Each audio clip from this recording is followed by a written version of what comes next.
Donnie Lewis. I know he's here. I think we're just having audio trouble with him right now. And he can hear us, but we can confirm that later, but I believe he is here. Jenny Yoakum. Here. Rick Fernandez. Here. Daniel Guerrero. Here. Lori Hinkey. Here. Brad Miller. Here. Donna Montemayor. Here. Chip Thornsberg. Here. Suzette Tiarina. Here. Rick Tisch. Here. Thank you. Thank you. Allison, I'll go ahead and leave it with you if you don't mind. I know we have a recognition to bring forward, and then if you could kind of bring up the NABP task forces. Right. So hopefully you can kind of see this. It's hard to show on the screen, but you can get the idea. It's a recognition from the governor's office, from the governor, and it is for our having interns at the Board of Pharmacy, and just recognizing that we are interns and that we help them learning and that kind of thing. So it's really nice recognition, and I could make it work better, but the screen doesn't let you show stuff like that. So anyway, we will have it in the office. We can have it framed, and it'll be there at some point when you're able to come back in the office to see it. So we're very proud and surprised when we got that. And do you want to give a reminder on the NABP task force? Right. If you haven't already, I had sent an email to the board members probably maybe a month ago, just reminding you that you can sign up to be on an NABP task force. Those have been virtual, so plus and minuses to that. Makes it easier to go to. You don't get to go, to visit Chicago, but you do get to participate in those task forces that help NABP make decisions, which then help all the boards of pharmacy in their processes. So if you're interested, if you need me to resend the email, let me know. But those of you that signed up already, I know several of you responded that you did sign up for those task forces. They'll probably send you what task force you're on after the NABP meeting, which will be held later this week.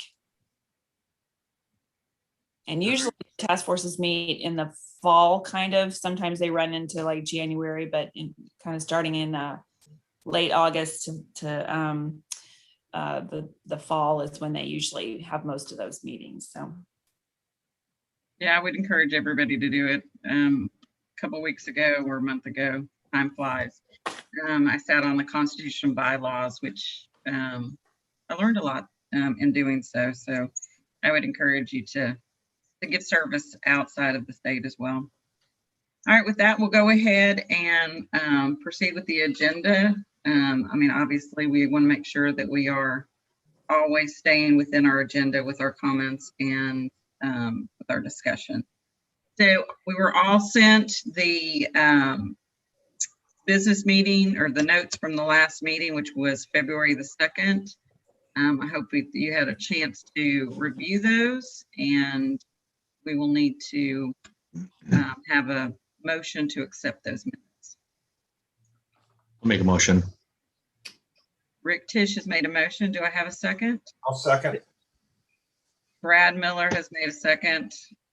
Allison, can you do a roll call vote for us, please? Donnie Lewis. I think he might still be having trouble. Jenny Yoakum. Yes. Rick Fernandez. Yes. Daniel Guerrero. Yes. Lori Hinkey. Yes. Brad Miller. Yes. Donna Montemayor. Yes. Chip Thornsberg. Yes. Suzette Tiarina. Yes. Rick Tisch. Yes. All right, motion has passed. Next on our agenda was a show cause hearing that was held on April the 28th. Similarly, you were sent these minutes. And we need to see if we can go ahead and have a motion to pass the show cause hearing. I'll make the motion to approve. Daniel has made the motion to approve. Do I have a second? I'll second that. Jenny Yoakum has seconded.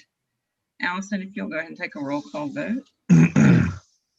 I'll keep trying Donnie Lewis and we'll figure out him afterwards once he gets ability. So Jenny Yoakum, Yes. Rick Fernandez, Yes. Daniel Guerrero, Yes. Lori Hinkey, Yes. Brad Miller, Yes. Donna Montemayor, Yes. Chip Thornsberg, Yes. Suzette Tiarina, Yes. Rick Tisch. Yes. Thank you. Thank you. All right, our show cause hearing has been approved. Next on our agenda is public comment regarding agenda items. We have two individuals that would like to come before the board to speak. I believe the first is going to be Robert Wolin. And each person will have 3 minutes to be able to speak to the board.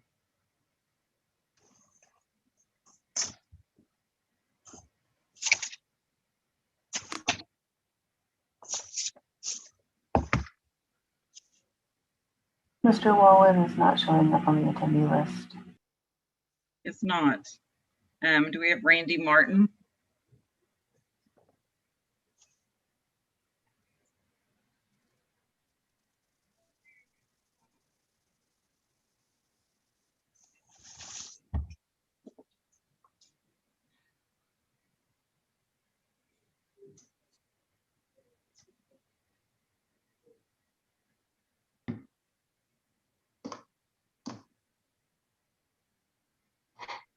Randy's there. Mr. Martin, would you introduce yourself? And then you have 3 minutes to address the board. Certainly. Good morning and thank you. My name is Randy Martin. I am a practicing health system pharmacist. I'm here to represent the Texas Society of Health System Pharmacists. Thank you for your time this morning to discuss the proposed rules under agenda items D23 and G9. While TSHP supports the overall rule change proposed under D23, which includes language to allow a licensed nurse to perform the loading of bulk unit dose drugs into automated medication supply systems, we request that nurses require the same level of supervision by a pharmacist as required for pharmacy technicians and technician trainees. Per board rule, technicians must be under the direct supervision of a pharmacist, which may be accomplished by electronic monitoring by a pharmacist through the use of barcode scanning to verify the loading of drugs and a record of the loading being maintained by the system and accessible for electronic review. We believe that the inclusion of such language would create continuity of the standards and provide an additional check to ensure that patients are protected from medication errors. Separately, we would also like to voice our support for the recommendation included in agenda item G9, which proposes that pharmacists be required to use the patient's legal name as printed on a government-issued ID when performing a PMP check. We believe that this will reduce the potential for abuse and continue to protect the public. I'd like to thank you for your time and consideration, and I welcome any questions that you may have for me.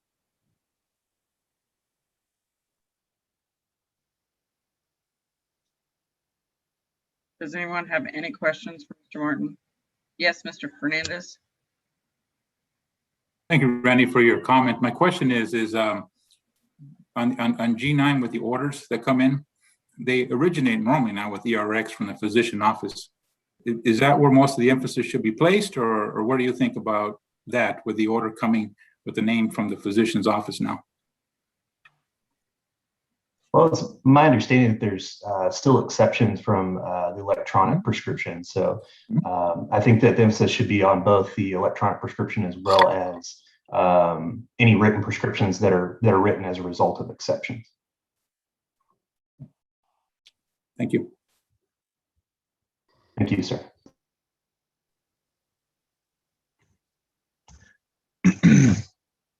Seeing no other questions, Mr. Martin, thank you so much for coming and for your comment.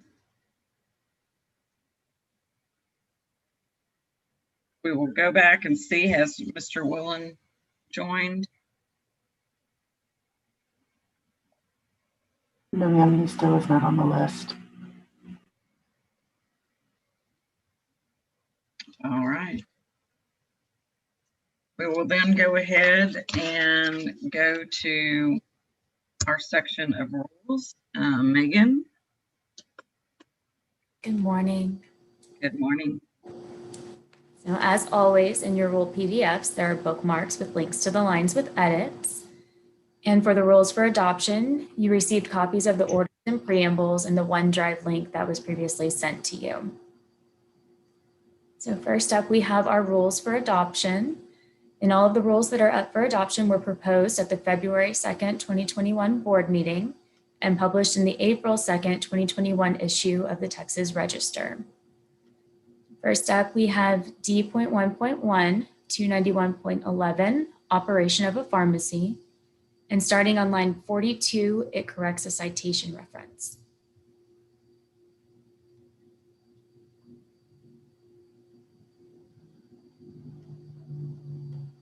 And that's all it does. All right. We will need a motion to adopt. Motion to adopt. Brad has made our motion to adopt. Do I have a second? I will second. I think Rick had his hand up first. Rick Fernandez has seconded. Allison, will you take a roll call vote for us, please? Donnie Lewis, Yes. Jenny Yokum,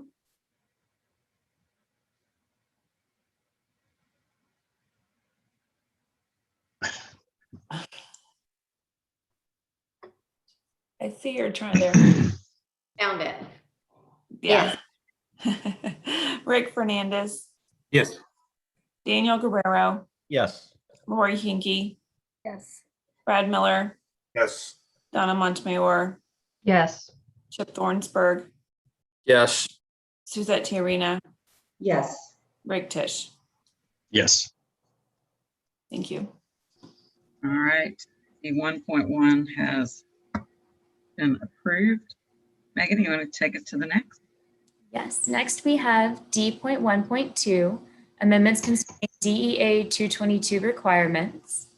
And the first in this grouping is 291.34, records. And on line 571, it clarifies that a pharmacist may electronically sign the required statement attesting that the information entered into the data processing system that day has been reviewed by the pharmacist and is correct as entered. And starting on line 737 are updates to state that the pharmacy shall comply with the federal regulations regarding DEA 222s when distributing a Schedule II controlled substance. Referring the reader to the DEA regulations this way prevents us from having to update the rule every time DEA updates the regulations.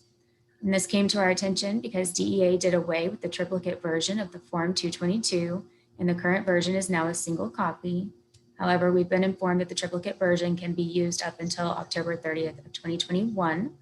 And this rule also has grammatical and formatting corrections throughout. Next is 291.75 records.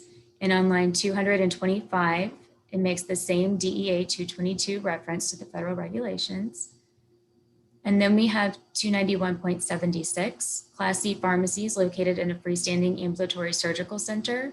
And line 667 makes the same DEA 222 reference.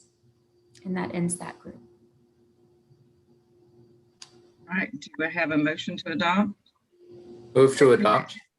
Chip has made our motion to adopt. And I'm sorry, who was the second? That was me. That was Daniel. Daniel has made our second. Allison?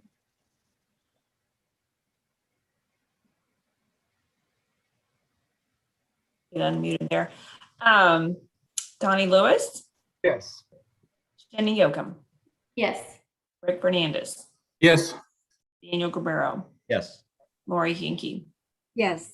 Brad Miller, Yes. Donna Montemayor, Yes. Chip Thornsberg, Yes. Suzette Tiarena, Yes. Rick Tisch. Yes. Thank you. That is passed. Megan? Next, we have D.1.3, amendments concerning Schedule 2 prescriptions. And the first in this group is 315.3 prescriptions. And starting on line 60, it extends the time period for Schedule 2 prescriptions to be dispensed to no later than 30 days after the date of issuance, or if part of a set issued on the same day, no later than 30 days after the earliest date indicated on each prescription. And this is to be consistent with federal law. And we did reach out to the Texas Medical Board about this change, and they are in agreement with amending the rules to be consistent with federal law. And the second in this set is 315.5, pharmacy responsibility. And on line 43, it removes the effective date from the title.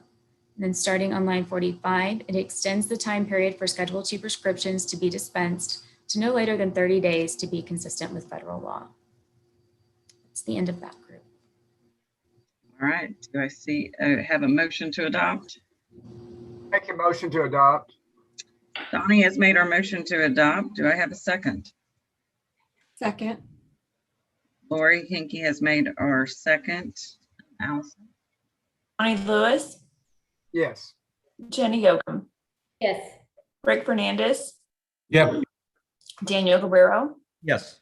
Lori Hinkey, Yes. Brad Miller, Yes. Donna Montemayor, Yes.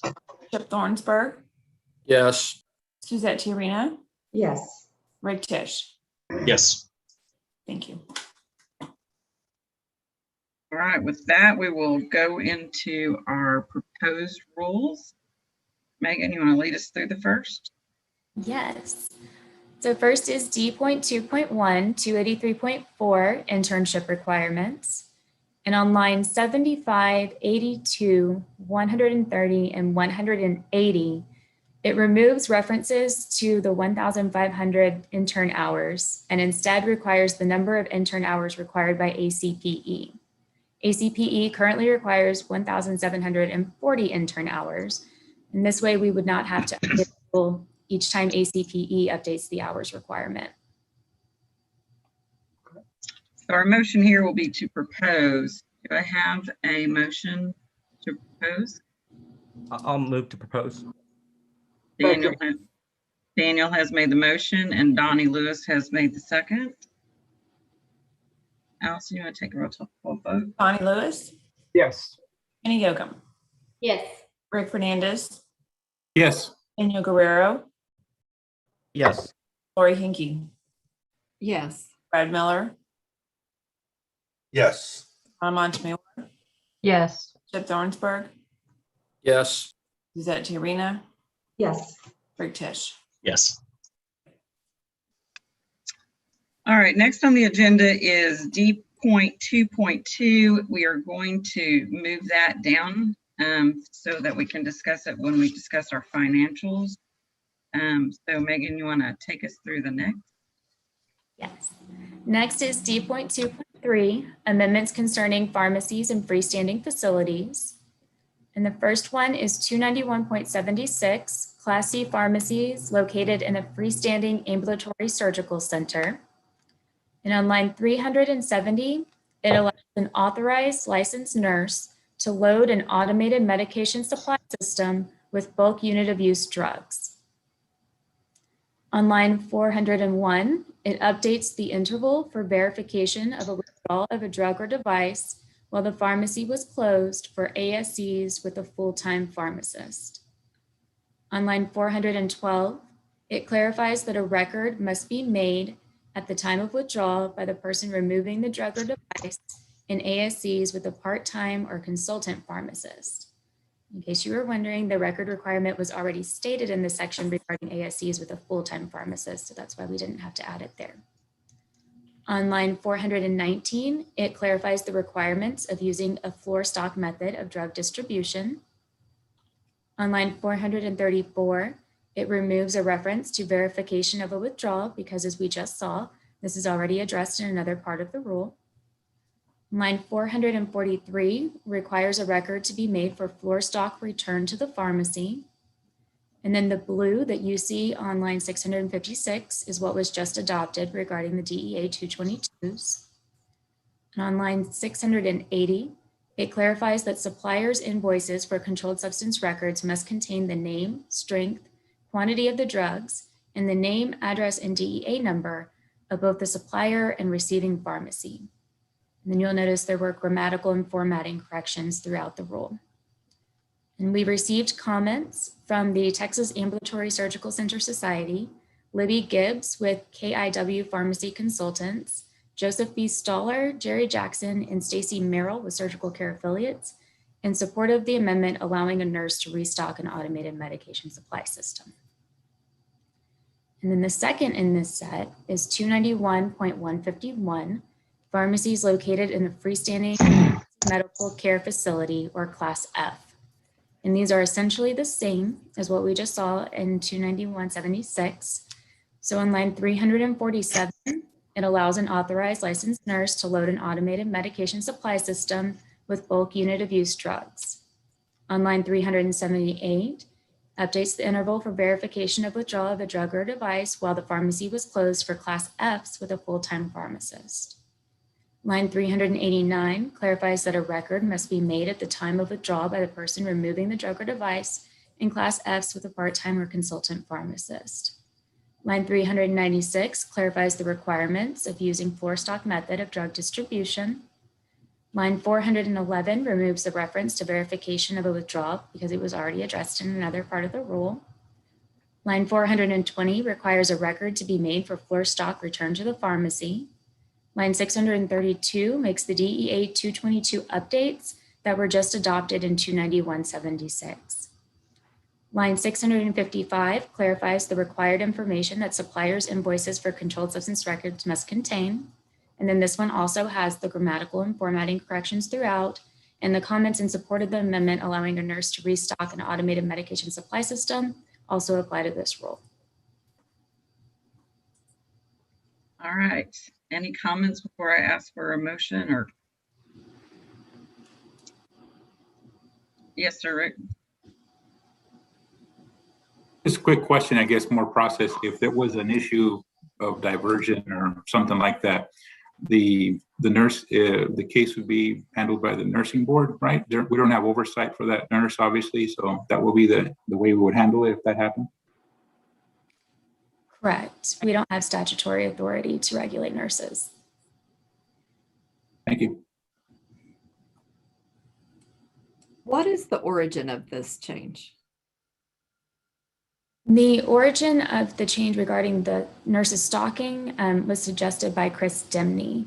The remainder of the amendments were suggested by staff in the compliance team.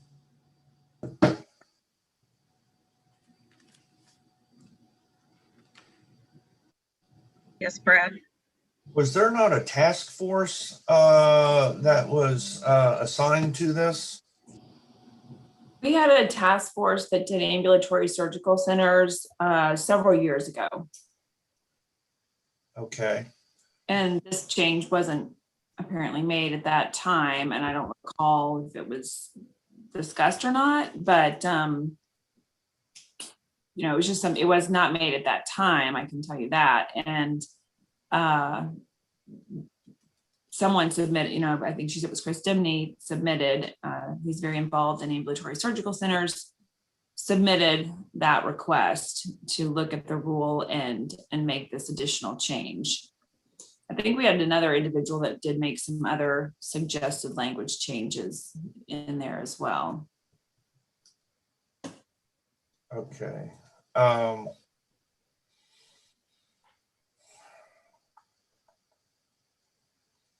Okay. Yeah, Allison, Mm-hmm. do you think that a task force needs to be in place to look at this with these new rules? Not necessarily. Okay. Since there's just basically one change that's being made. Okay. You'll have the opportunity. I think you heard some comments at the beginning of the meeting on this particular rule. And then you're voting to propose them if you so choose.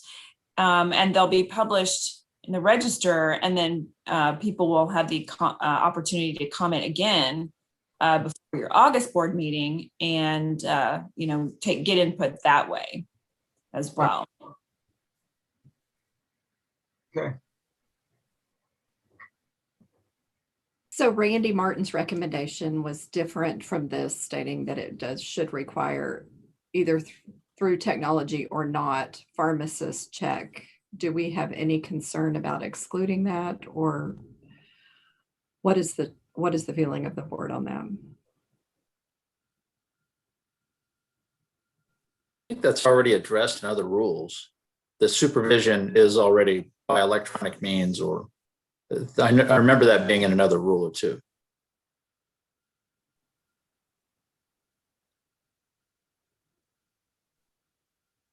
I think Jenny had a question or comment, and then Rick.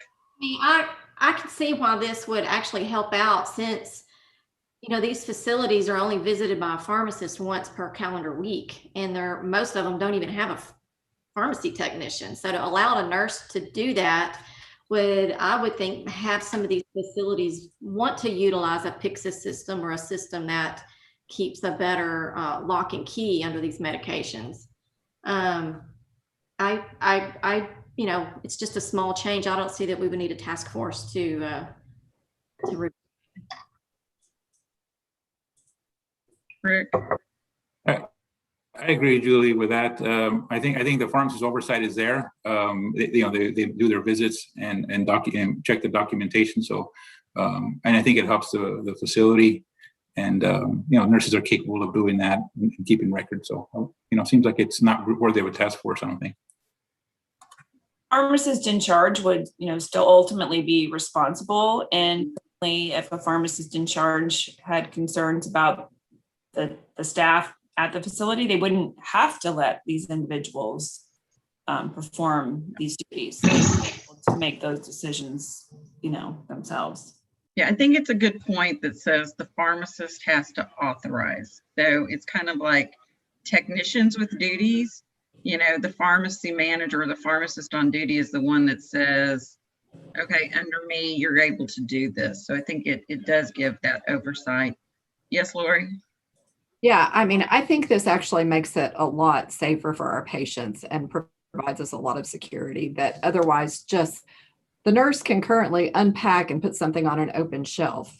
So why would we not use the safety mechanisms that our automated dispensing cabinets have in place to make it more secure, as well as to provide alerts to the nurses and just all of those great things that our technology offers to make it safer for our patients. So I would agree with this.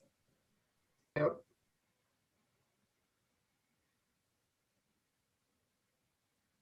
Any other comments? Do I have a motion to propose? I move to propose. Chip, I think Chip was first on that for the motion to propose. And I think, okay, Donnie has made that second. Allison? All right. Donnie Lewis. Yes. Jenny Yoakum. Yes. Rick Fernandez. Yes. Daniel Guerrero. Yes. Lori Hinkey. Yes. Brad Miller. Yes. Donna Montemayor.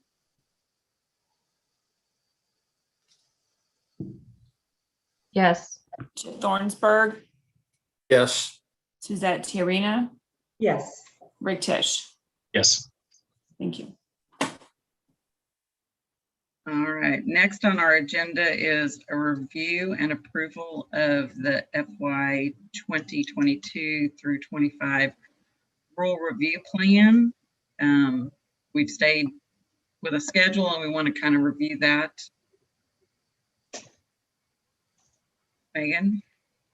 So behind D.3 is the rural review plan for fiscal year 2022 through 25. As Julie said, this is for your review and approval. And as you know, state law requires you to review the rules on a 4-year cycle. And so this is our plan to accomplish that. And we completed the rural review plan for fiscal year 2018 through 2021 at the February board meeting. All right, so this just keeps us on schedule, and we all know that having a plan is the best way to be successful on it. So if I could have a motion to approve. I make a motion to approve. Donnie Lewis has made our motion to approve. Do I have a second? Second. Brad Miller has made our second. Allison, you want to take a vote? Donnie Lewis, Yes. Jenny Yokum,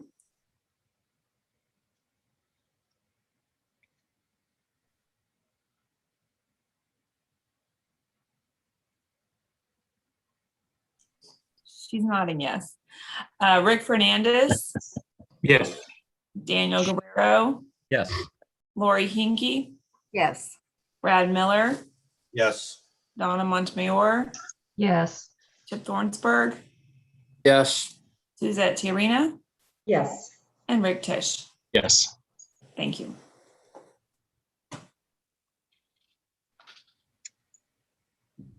All right. Next on the agenda is our pilot projects. I think we had tentatively set them for 10 a.m., but I was going to see if by chance they are on and ready to go.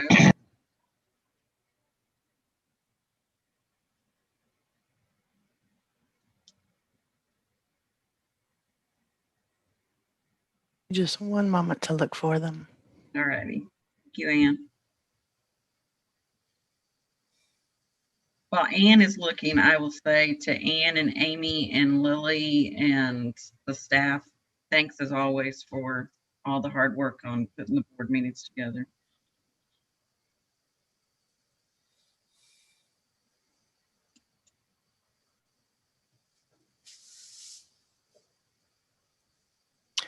Would you like me to go ahead and transfer them over as I find them? If they are there. If Okay. not, we'll go to the next agenda item and move. There are some there. Mr. Rickard is there.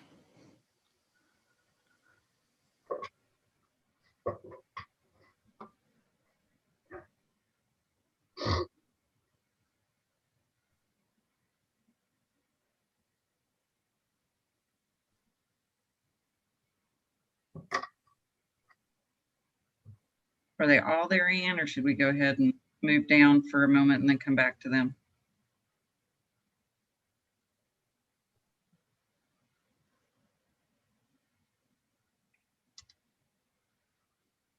They are not all there.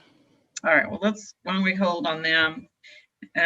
We'll go down to F on the agenda, which is our discussion and possible action concerning task force. Allison, I know there's not a lot to report here, but do you want to go ahead and kind of give an overview? Yeah, sure. So the compounding advisory group has not met since your last meeting in February. They have scheduled a meeting in June, and they will be talking about the FDA MOU. That's one thing they're going to be seeking stakeholder input on, but they will be meeting in June. And so at the August board meeting, we'll have information on their recommendations. I think they're also going to be looking at some draft rule language with regard to non-sterile compounding. And so you'll most likely be able to see that at the August board meeting. So there's not really much to say other than they will be meeting coming up in June. And then the same thing is also true with regard to the Prescription Monitoring Program Advisory Committee that is established under the Controlled Substances Act. We are to have them meet twice a year. They've met those requirements. They are planning to meet in June as well. They wanted to meet after the legislative session was over, so they would know kind of how things turned out with regard to any bills that had to do with the prescription monitoring program, as well as funding for the prescription monitoring program. So they'll be meeting in June as well. And we'll have a report for you at the August board meeting. All right. Next on our agenda is our financial update.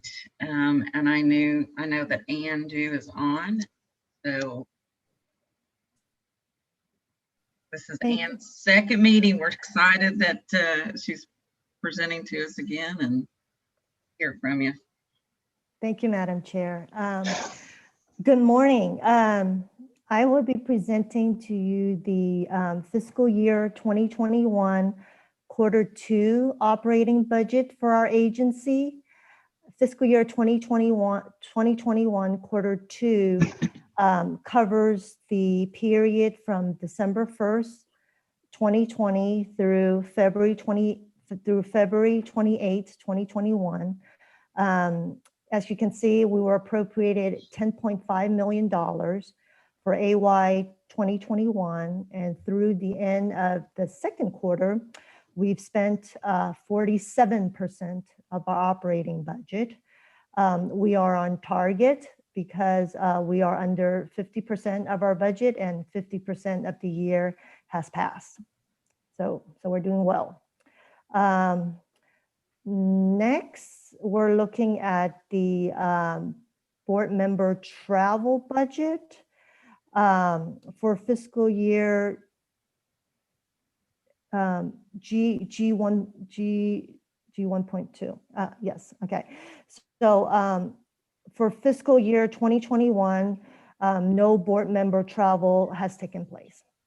So the budget remains unchanged. Okay. Next on the slide, we have the material changes to contracts for goods and services. And for this quarter, there are no material changes to contracts for goods and services. So we don't have a slide for that. Okay. So next on the slide, we have the revenue projections for the next 2 years. Revenue projections are based on historical and current revenue collections, as well as the increase in fees that we will be assessing our licensees for the next 2 years to cover exceptional items requested in the LAR. For AY 2022, we are projected to have estimated revenue of $16,674,000 and estimated expenditures of $16,042,000, leaving us with a balance of $631,405 of excess revenue over expenditures. For AY 2023, we're projected to have estimated revenues of $16,876,000 and estimated expenditures of $16,046,000, leaving us with a balance of $829,317. And I like to point out that any unspent and unobligated funds as of 8/31 are returned back to the state, the comptroller's office. Do I have any questions before I move on to fee increase option proposal? That's my next agenda. I guess one question just to make sure that everyone's kind of thinking through that. So I know that we've budgeted in there the move, and I know that that's in our request, in our legislative request. But as additional expenses come across that maybe we haven't thought about with the move to the new building, these funds could possibly be used, the excessive funds as we go through the process could be used. Oh, go ahead, You want me to answer that, Anne? So during the legislative session, there were some changes made with regard to the move, and almost all of the money needed for us to move is being covered by the Texas Facilities Commission. The legislature asked them to handle those costs. I think we have now in our request about $7,000 needed, and that's for some interior wall, window covering stuff, some like mini blinds in interior. And so that's all we're needing now at this point. However, if there were to be some expenses that did come up, we do have, if we have that extra funding, we could use that for the move. But right now we really, $7,000 in the scheme of things is just kind of a drop in the bucket, but that is all that we are being asked to pay as the way they've changed things. So we did not have to, continue seeking that money, and we're not raising any fees to cover that request since we aren't requesting it anymore. So the only thing we are requesting potentially for is for the prescription monitoring program. Our share of that, we don't know where that is going to fall yet and how that's going to work out. So that one's kind of up in the air. We did get the funding that we needed to continue our operations with the Health Professions Council, and also our request for peer assistance contract. We did get those approved. And so we need to raise that amount of money. The other kind of unknown is with regard to the PMP. Thank you. I have a question that has to do with more of how do we fare with the other state boards, and then how is a state faring with this past year on their budget? I know some other states are struggling, but I was just wondering if there was any comparison as if the states requesting more of a tighter squeeze on budgets and things like that. Across other states, it's hard to kind of compare to other states because they are all funded so differently. Well, I meant as far as our other board entities in the state of Texas. How are they faring during this past year? Are they struggling, with revenue being generated, things like that? That's all. I haven't heard of anything specifically like that. Everyone received the 5% cut. So everyone is in that same boat. But, everyone has different budgets and different, Sure. Populations, like the nursing board, I know they've got hundreds of thousands of licensees. The like podiatry board is super tiny. Same thing with, I think it's optometry is a pretty, small licensee population, so those things kind of play into it as well. Yeah. Okay. I was just curious. Thanks. Yes, Rick. Obviously, this year we didn't travel, so we're budgeting for travel land in the future, but just regardless of, we don't know how that's going to land, but we have that accounted for in case we do travel back the way it used to be. Yes, that is correct. Okay. Yep. Allison, you mentioned that we had to do a 5% cut in the budget. Were we able to do that without affecting our mission?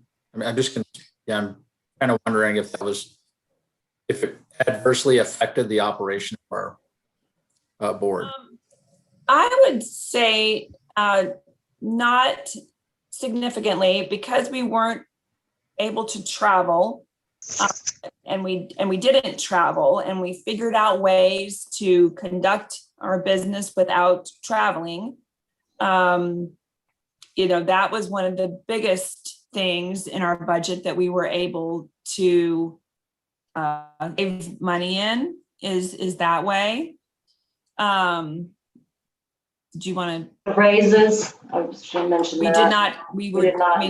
That really wasn't affecting our mission so much, other than morale wise, but we were not able to give merit raises in the second year of the biennium that we had originally budgeted for and planned on. So we also saved money in that regard. So that's, that's how we were able to handle that budget cut. Is there a chance if the economy swings much more positive than it already is in Texas, is there a chance for our budgets to be adjusted in that second biennium, or are we locked in? We're locked in pretty much where we're at.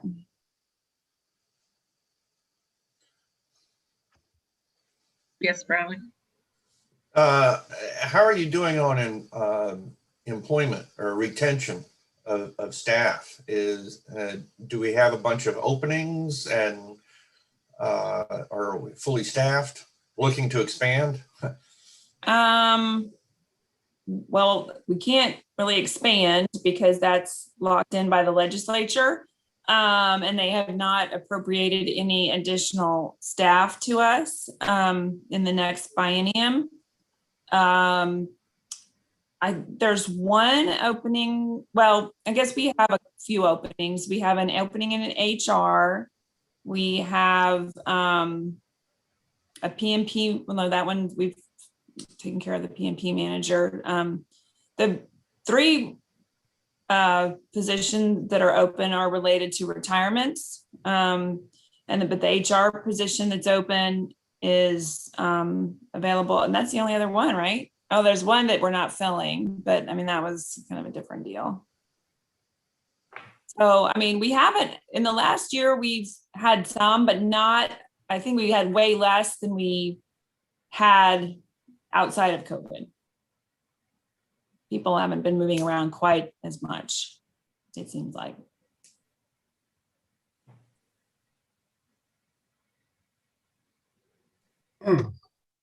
Any other questions regarding the budget? All right, Anne, if you want to walk us through. Right, yes. The fees. Fee increase option, yes. Just like Allison mentioned earlier, we need to raise fees to cover the increase in the PRN contract, which is $102,396 for the biennium. And the HPC's agency cost increase and enhancements to the regulatory database, which amounts to $234,127 for the biennium. And finally, the PMP integration of $5 million, which will be shared amongst TSBP and six of the other regulatory agencies. For the PRN cost, we're looking to assess an additional $3 per pharmacy license and $2 per pharmacist license. Okay, so that would cover the PMP, the PRN increase. For the PMP integration, we're looking to assess $22 each for both pharmacy and pharmacist license based on weighted average of revenue collections. But in the footnote, you would see that if the pharmacies were to bear 100% of the cost of the PMP integration, we're looking at about an increase in PMP fee of $130 per pharmacy license, okay?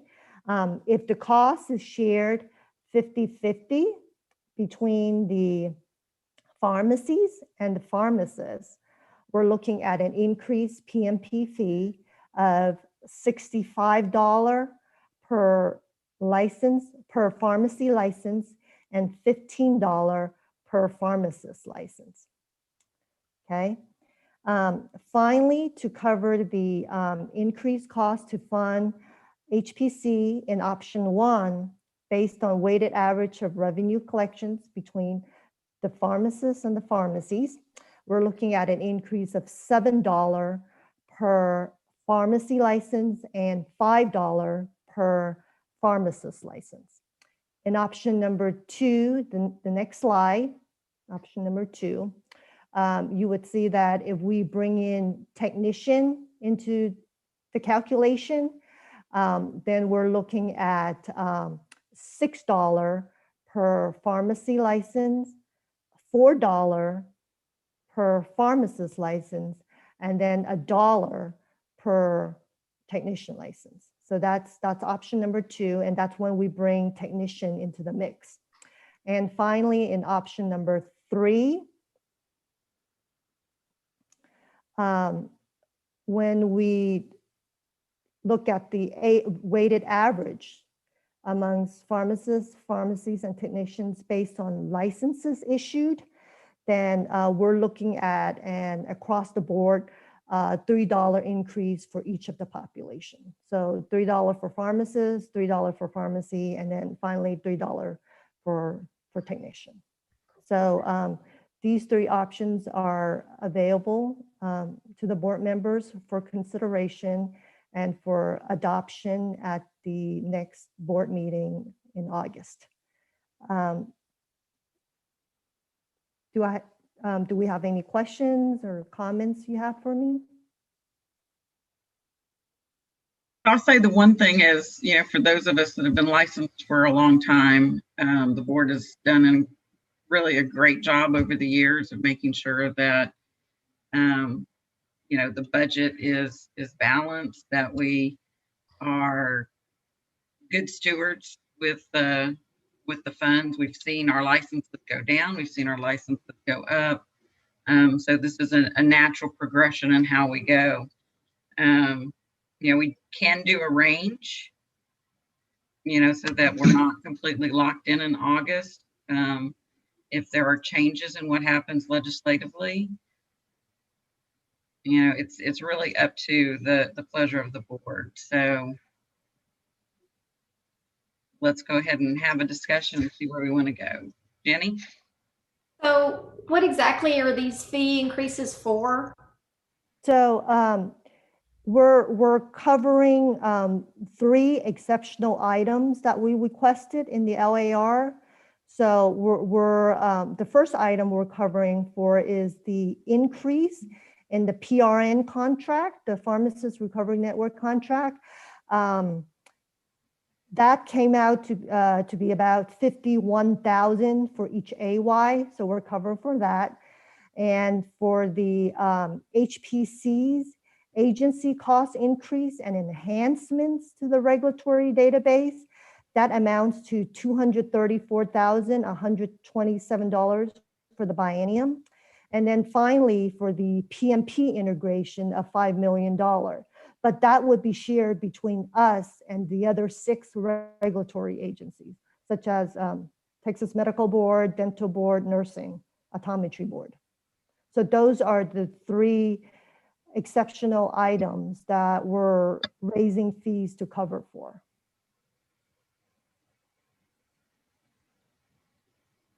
Yes, Rick. I'll get you in just a second, Brad. Well, obviously, the optics of raising fees on pharmacies is really tough, considering the environment, the economics of it. It's very tough to be continuing to raise fees on pharmacies. Pharmacists also, it's a different environment. In terms of technicians, I think we've elevated, we're trying to elevate their, I could see a small increase also for them. Many employers do cover their fees anyway, but I think it just got to be real careful, because obviously I don't see a solution if we have to pay for these upgrades unless someone else has a different solution. There's not much else we can do, but we have to be real sensitive to the fact that the pharmacy licenses for smaller owners and whatnot is a big deal, considering the economic environment of today. So it's not going to look great to a lot of license holders and licensees to increase fees in the environment of today. Just wanted to make that a point. Brad? I understand the budget and how the fees fluctuate within the state. And probably a difficult question to ask, but how are our licensing and registration fees compared to other states? If that's even a possibility to answer. I'm just curious if pharmacists are paying more, the same, less than other states, as well as technicians. Again, it's all over the place. And it's because there's all different ways that the agencies are funded when you look across the board. I can send you, NABP does the survey of pharmacy law. And in there, they collect information on licensing fees for pharmacies, pharmacists, and technicians. And we actually recently looked at it as well. We are probably not the lowest by any means. I can tell you though, I just got my renewal for California, and it was over $500 for 2 years as a pharmacist, which is way more than what we're paying here for pharmacists. Now, I don't know about tax or anything else, but there's lots of different reasons that different agents, different state boards of pharmacy have different fees. You know, some of them are in a umbrella agency, which means they've got, you know, cosmetologists and plumbers and everything in between, doctors, nurses, they've got everybody in there. And so, you know, there's, differences with that on how they're funded. Some of them don't have to raise their own fees, they're appropriated money. And so they're able to, their fees are often very low because the legislature and how they're funded, it's just, they get the money. They don't have to raise their fees. We have to, whatever budget we get, we have to raise the fees to cover that. And so because we've already received approval that we know that we're going to have to pay for the Health Professions Council money, and we're going to have to pay the PRN cost, those we have to do. Now that the prescription monitoring program, we don't know what we're going to get. We'll most likely get something. If we don't get anything for some reason, then that part of this fee structure then would not be implemented. But the other two we have to do because we know those are going to go through. Were the fees calculated in-house, the increase, or was there like an actuarial firm, underwriter that? No, our accountant, our Andu, she, using the other information that, you know, from licensing and also with her team, that's how that's calculated. Yeah. And Ann has been an amazing, done an amazing job in the short time she's been with us. So, and she had previous experience for many years at the governor's office, and so she's done a great job with us. Thanks. Lori, I think you had a question. So the services that are provided by PRN, are there other providers of those services that we could submit a request for a bid from? Actually, we are about to go out. We're not going out to bid. I don't think that's due yet. But we do go out for bid for that. It comes up. It's not something that we just are like using. I mean, we've been with one entity, the pharmacy or the Professional Recovery Network, and it's part of the Texas Pharmacy Association, and it has been that way ever since it was initially started back in the 80s. However, if we go out to bid, and certainly other entities could bid on it, and we go through our bid process, and another entity could certainly get the contract.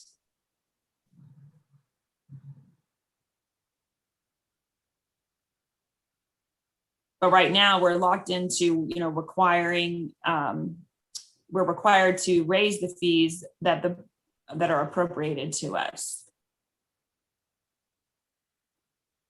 And if we don't raise enough money, the comptroller looks at that. So they look at, what we say we're going to collect in fees. We're going to charge, pharmacists, whatever it is, $400. We're going to charge technicians $80, and we're going to charge pharmacies $600. I just kind of made those numbers up. And then we have to tell the comptroller in the beginning of the next fiscal year, all right, this is what our fees are set at, and this is how many licensees we're projecting. And then they will look at that, and they'll even sort of watch our income for a while. And if they think we are not going to make it, your $400 was not enough. There's not enough money coming in to cover it. They won't certify our budget. and then we won't be able to spend money in certain categories. And actually, we had that problem come up.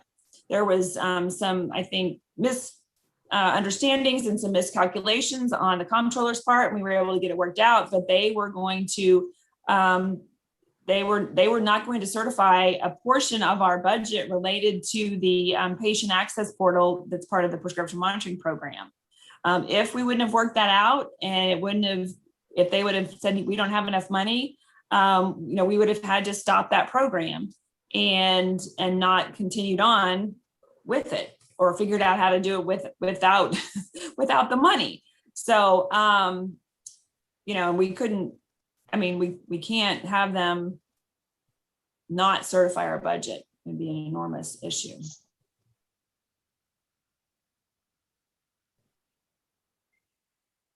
Other question, comment? I think what Megan will need from you is direction as to which of the three options that Anne presented that you would like to propose. And again, this will just be a proposed rule, and then you will adopt that fee structure in August. Julie? Yes, sir. Having gone through this a few times now, I've always been just adamantly opposed to raising fees on technicians because they're the lower income. And this time, I guess I'll break with my own traditions, but I would propose we move ahead with option number 2 and do spread the cost slightly, since there's a $1 increase to the technicians, and move forward that way. Second. Make that second. Okay, so we've got a motion by Chip to go with option 2 and a second from Lori. Let me ask this question, because it may be that we want to have a little bit of flexibility here.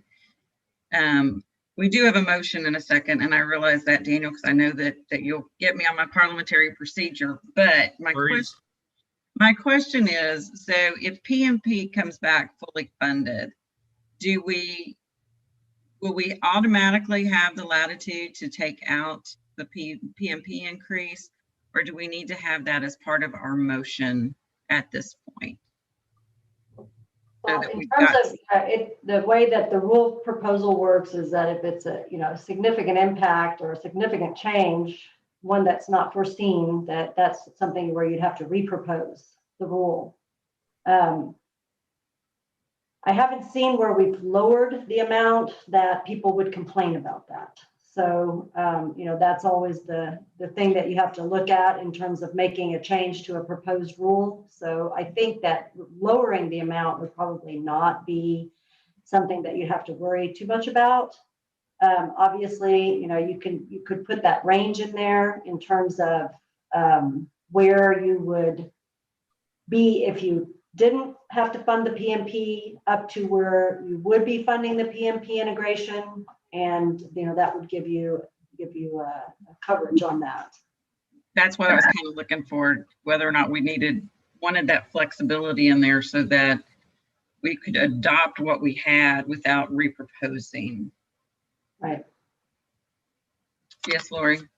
And do you know what that number is if the PMP is excluded from that for proposal number 2? Proposal number 2, if the PMP is excluded, then we will not be raising $22 each for the pharmacist license or the pharmacy license. So that would be $22 less for each of the population. Okay.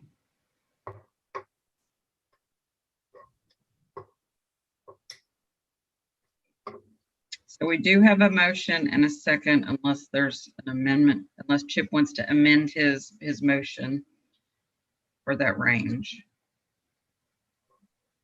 Kirsten said, if the PMP becomes funded, that would automatically drop off. I don't think we necessarily need to say that.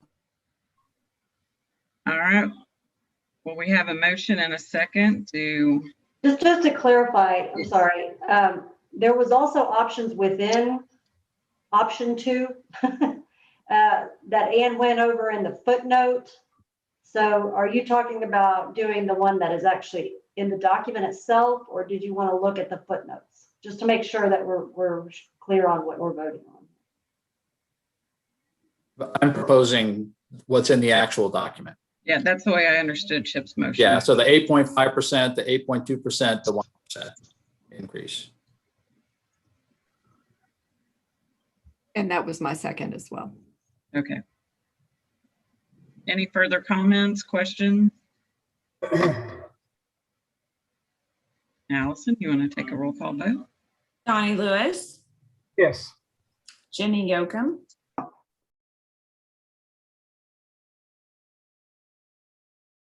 Yes. Rick Fernandez, Yes. Daniel Guerrero, Yes. Lori Hinkey, Yes. Brad Miller, Yes. Donna Montemayor, Yes. Sue Thornsberg, Yes. Suzette Tiarena, Yes. Rick Tisch. Yes. All right. We do need to go back up to the pilot project, but I was going to ask the board if they needed a break at this point, or if we want to do the pilot project and then have a break. Move on. All right. We'll go back up to E. Anne, if you want to bring in our pilot project people.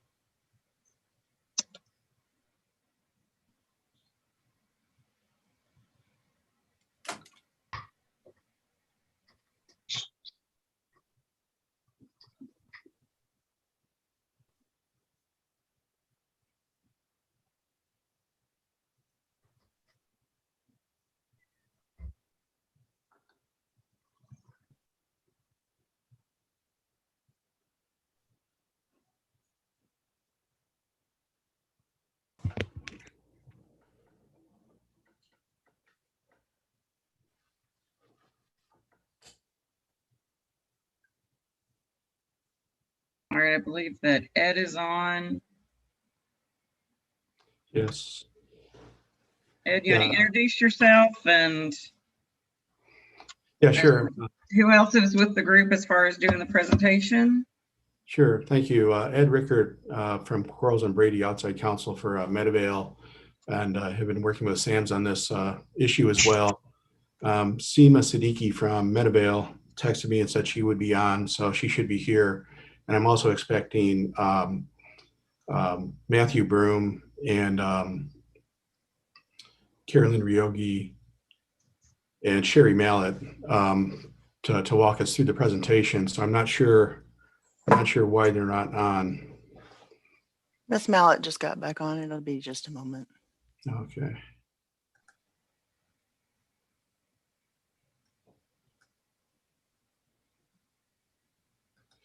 We could, while we're waiting for them, I think what I should probably mention up front that this is the, I believe that this is the last month of the pilot project. The pilot was approved for 18 months, and this might be the last board meeting where we're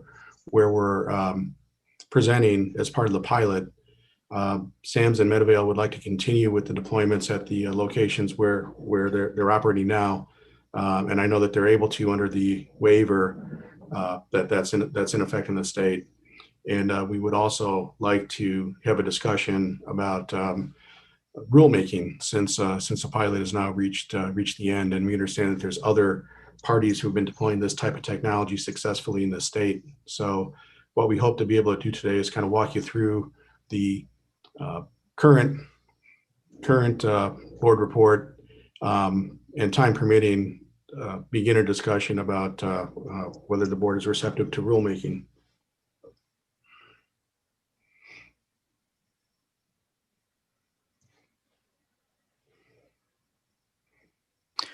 Ms. Ryogi is no longer on. Mr. Broom is not on.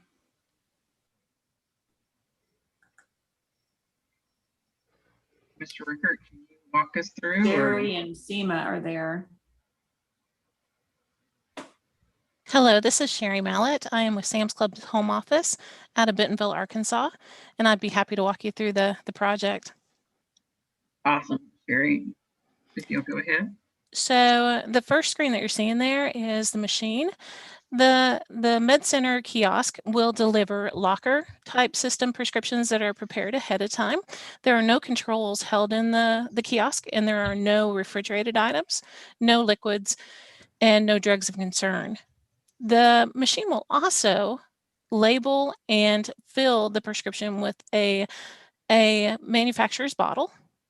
And this allows us to also make sure our inventory is rotated, and also allows us to pull out by lot and expiration date, and allows us to make sure that we have our inventory rotated, and allows us to pull for any recalls, which is fantastic. So if you'll scroll on down, the number of prescriptions delivered, we currently have 2 med centers. One is located in Austin, Texas, and the other one is located in Dallas, Texas. The one in Austin has been operating now since around November 22nd, 2019. And the amount of prescriptions that we dispense on an average are around 40 prescriptions per month. They do fill approximately about 115 prescriptions per day. So it's a small portion currently, but we're working on enhancements, system enhancements. Also, COVID kind of delayed us a little bit with implementing some changes, and then COVID vaccines have pulled us away from the process just slightly, but we're now getting back into pressing forward with that. The big win for us is that we're closed currently on Sundays, which is allowing us to be able to service those patients that have prescriptions ready, or that we have something stocked already in the machine. If you want to scroll down, those are our 2 med center units that we currently have activated. Again, one is in Austin, Texas, that is located near the pharmacy. The other one is in Dallas, Texas, which is in a Sam's Club Now location that does not have a pharmacy. This allows us to service those patients that would not normally be able to come to our pharmacy, and allows us to gather that patient base and actually provide a service for them. And then if counseling is required or requested, either one, or even if they just want to talk to a pharmacist and have a question for them, that is handled out of Sherman, Texas by our pharmacist there on staff.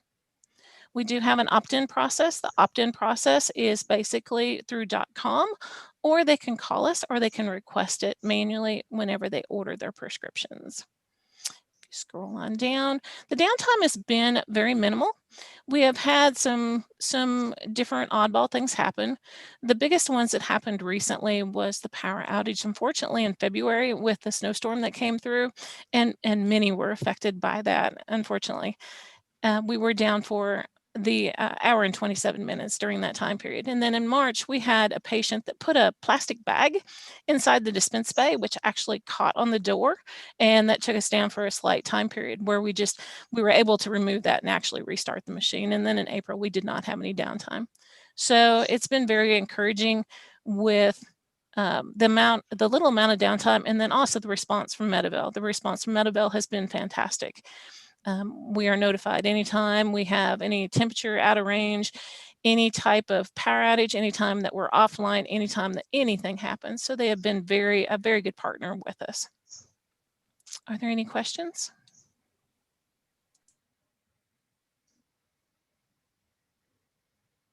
Rick, you have your hand up. I'm not sure if you've been able to do this, but has there been any determination on outcomes, adherence? Did this help the pharmacies help patients pick up the prescriptions? Did it help with that type of a measurement, helping the outcomes? Is it any quality issues in terms of errors and things like that? There have been no quality issues, and in the case of any errors, we are still working through some text messaging. That's where we really feel the benefit will happen. So with text messaging, patients can opt into text messages. Then with those text messages, we remind them to get their prescriptions filled, and we can give them an option of a kiosk. We haven't implemented that particular piece yet, and we really feel like that will have an impact on that. So that would have your adherence along with the other pieces. Currently, our adherence with the texting automatically is pharmacy pickup only. So that piece we haven't incorporated yet, but we're looking forward to doing that within the next few months. Yes, Bradley. Sherry, you mentioned the number of prescriptions filled in Austin was around 40 per day. What is it at the Dallas location? So currently I've only completed 4 prescriptions out of the Sam's Club Now kiosk, and that's total. The main reason being is because the Sam's Club Now location does not have any registers at that particular location. Everything's checked out on your phone so that you walk in and you check out any merchandise with your phone. So I have some opportunities with payments, and that I have to set them up with payment method first. So my first payment method is usually completed with a free delivery to their house. And then the second pickup is where I will pick it up from the kiosk after I have their payment method attached. So until I can work through some of those payment methods and get a credit card reader attached, that's when I'll be able to resolve some of those type opportunities. And went on to back to Brad's question. It's 40 a week, not 40 a day, correct? It's an average of 40 picked up per month. Per month, okay. So it's a very small percentage. Again, it's there for our patients. We are currently offering DoorDash delivery to home. We are currently offering curbside pickup. We're also offering ship to home, and then we're offering pharmacy. So it's one of those other opportunities for us to give the patient the ability to pick up however they would like. Lori, I think you had your hand up. So Sherry, how many temperature excursions have the kiosks experienced? There was no temperature exclusion at all. We did have a few that went slightly below, but it did not maintain it over the 24-hour time period. So it's just a very minimal for maybe 30 minutes, and it's been below. It has not been above. Bradley. Have you done conducted a survey of the patients who pick up prescriptions, regardless of what method, but including the kiosk? And if so, where does the kiosk rank in accessibility, usability, likeness, et cetera? We have not completed that yet. We have asked in the pharmacy area and just conducted an informal survey. And as far as ease of use, now that we've implemented in November of last year, we implemented where you can pick up by PIN. Before we were just with .com, and that was it. .com seemed to be a limiting factor because not many people wanted to use the .com functionality. So now that we've opened that up to be able to order from pharmacy, that has opened up the capabilities. But so far it's very encouraging, and they really don't have any issues using it. It's just without our text messaging and everything else being incorporated, the usage has been lower.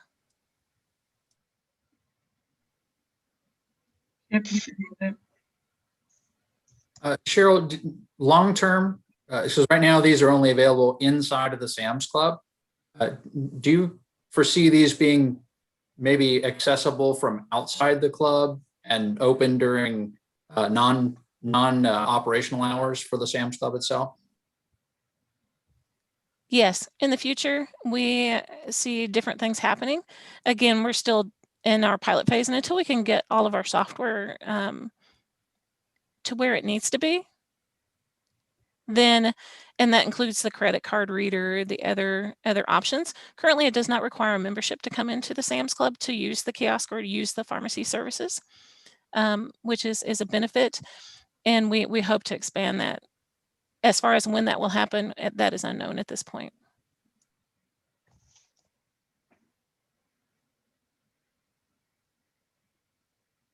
Well, thank you.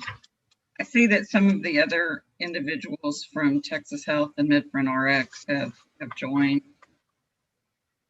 Yeah, we had during the beginning of COVID, the governor waived the rule with regard to the pilot. And so we were able to allow other entities to participate in the pilot. And at your last meeting, you asked us to have some of those individuals speak to you as well as to how those systems are working. And so we have a couple of people that are on. I know Randy Ball and someone from MetaFriend are on there, and they can speak to how their systems have been working. And so when y'all do come on, please be sure you turn on your sound and your camera. All right. Like Max got ready first. So how about MetaFriend RX? You want to walk us through your pilot? Yeah, hi there, everybody. We actually are late into the state of Texas, so we are doing our first kiosk install this week. I'm meeting with the pharmacist here today to load prescriptions into the kiosk, and we're planning on going live tomorrow. So I don't have much data for you like MediVail in terms of what we've been experiencing through this pilot, but I'd like to show you kind of what we specialize as MetaFriend. I am currently inside the clinic right now. I can walk over. So our kiosk is back inside the treatment zone. As you can see, same thing. We have the interactive screen, a phone for consultation, credit card. The kiosk is loaded through this loading gate.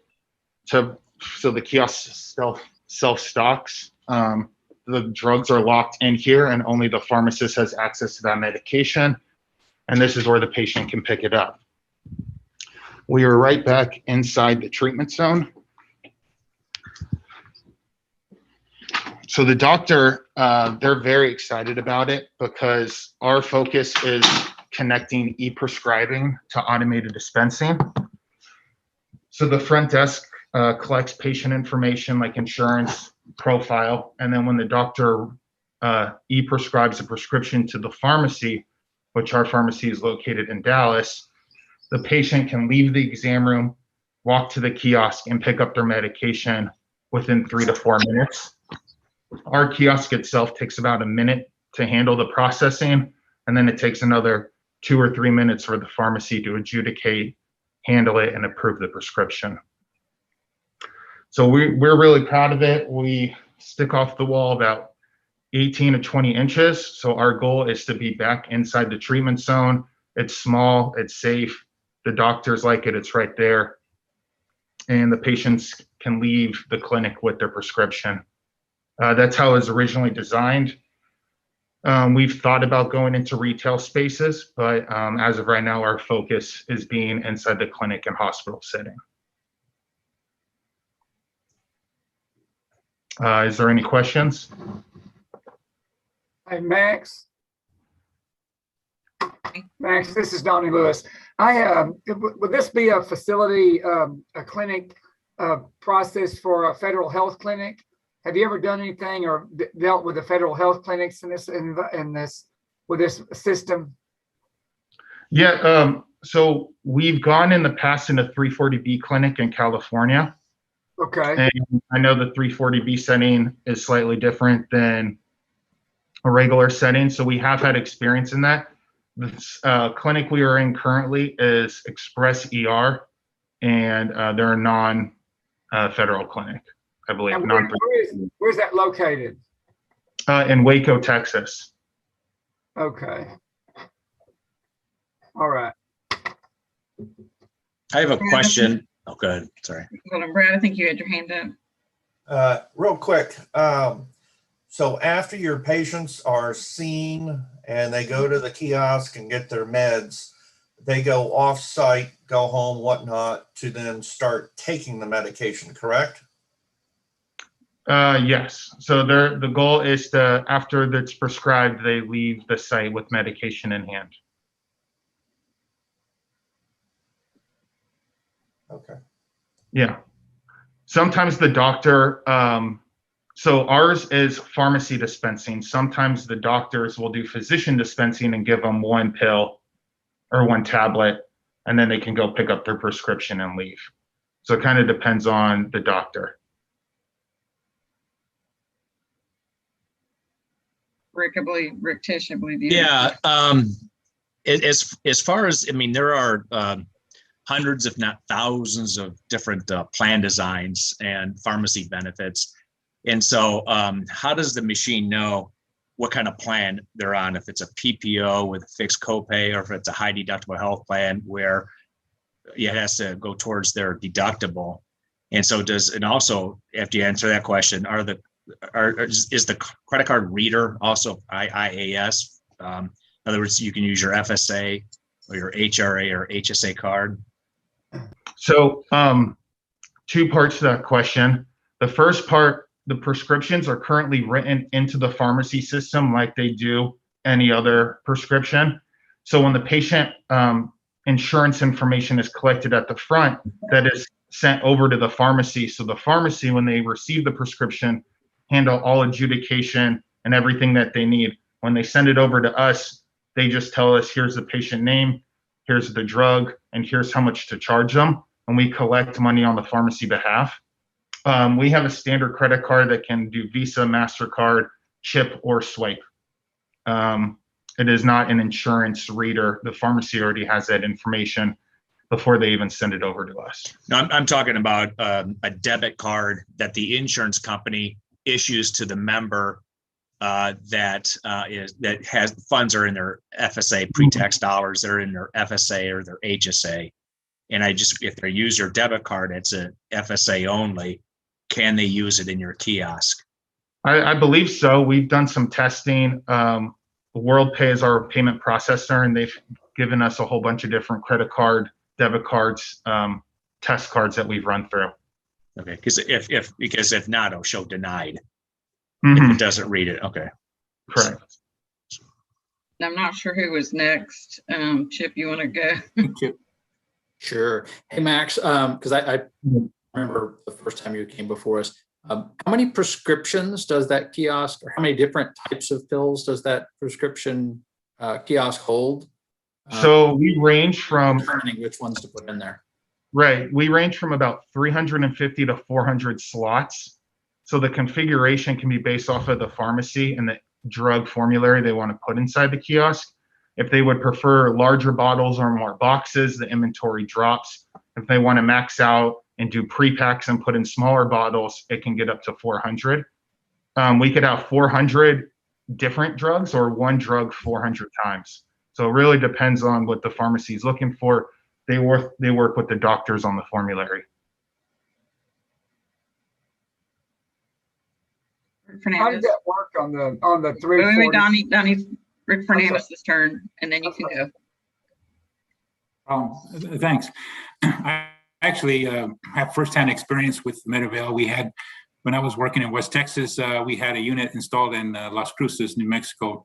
Technology is fantastic. I had no issues with it. The rate limiting step was just acceptance by the staff that works with it. It was in an ER, and I think it just depends on how whoever has it promotes it and adopts it. But the technology and everything behind it is very safe, secure, and it's another option for patients to have. The technology is there. Like I said, I had it. That the issue, if it did not work, is not based on the technology. It was a fantastic unit, in my opinion, and has a lot of great applications in different places. So, I did think Medavail was a positive thing to have. Donnie? I just had a question. What problems have you've dealt with before with Medavail? Well, Max is with MetaFriend RX. Rather, I'm sorry. Sure we're staying.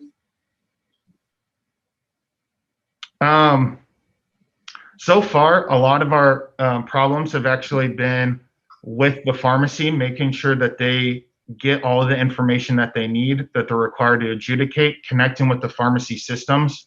So it's streamlined and the information is getting back to the patient.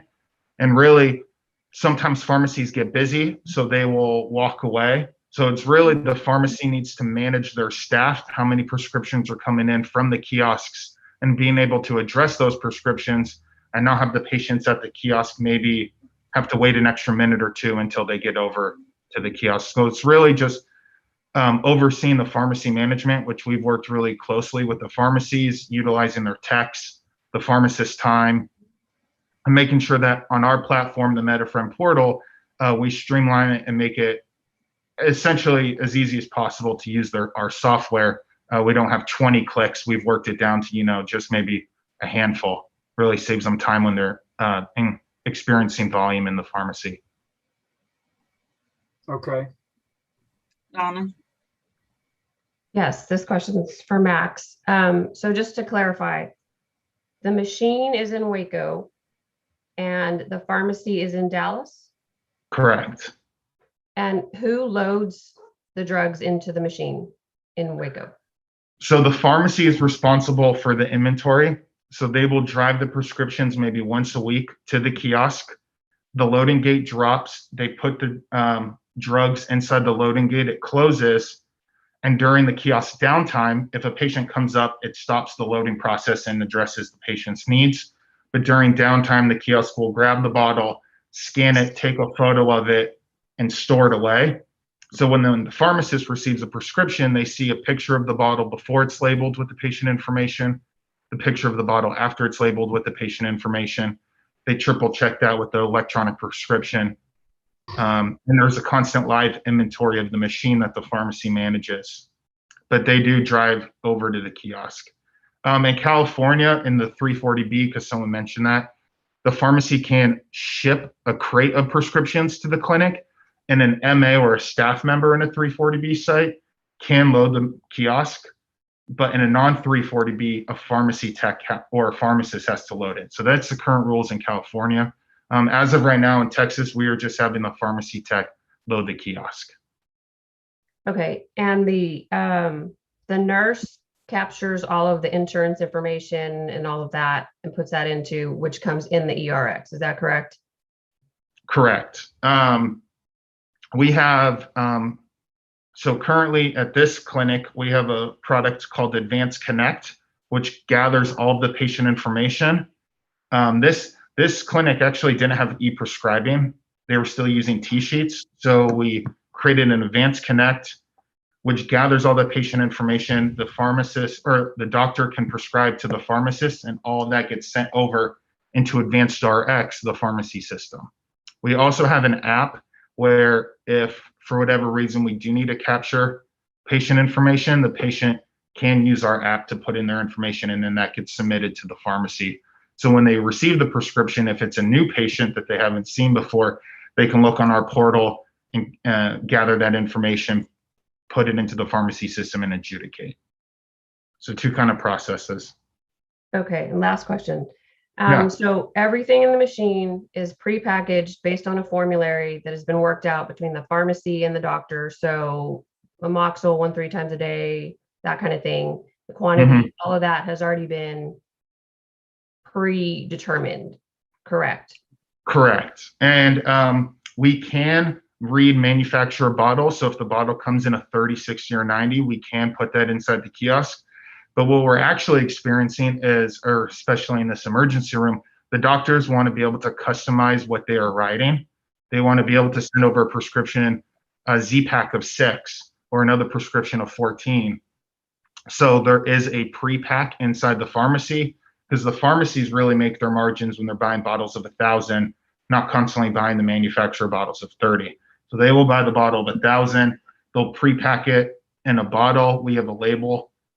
They stick it on so we know the drug, quantity, lot number, expiration date, and then our kiosk can read that QR code. So there's two ways. They can do the manufacturer label, or they can pre-pack and customize the inventory. And yes, the doctor is constantly talking with the pharmacist of what they want. If it's a pediatrics or something, they can really tailor the inventory to their practice.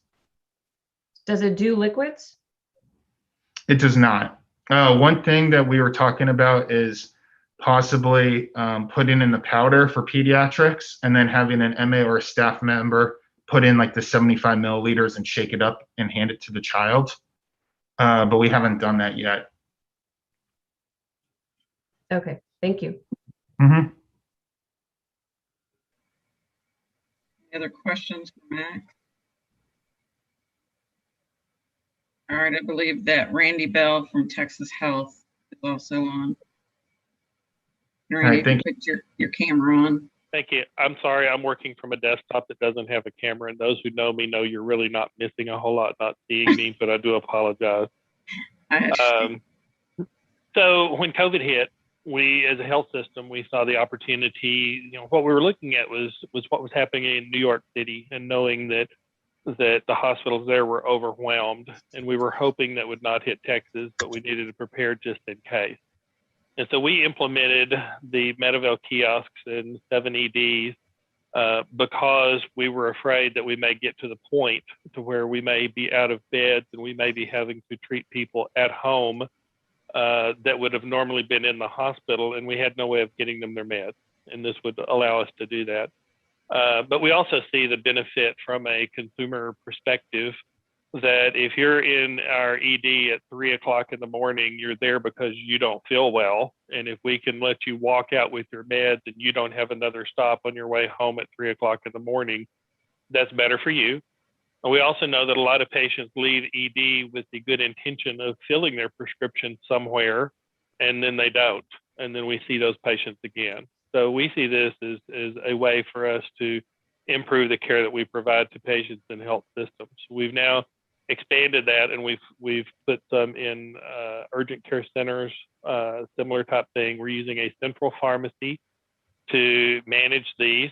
Again, they all have a controlled formulary where we know what's in the, we work with the providers to determine based on that setting what we need to have in the machine. And it's worked well.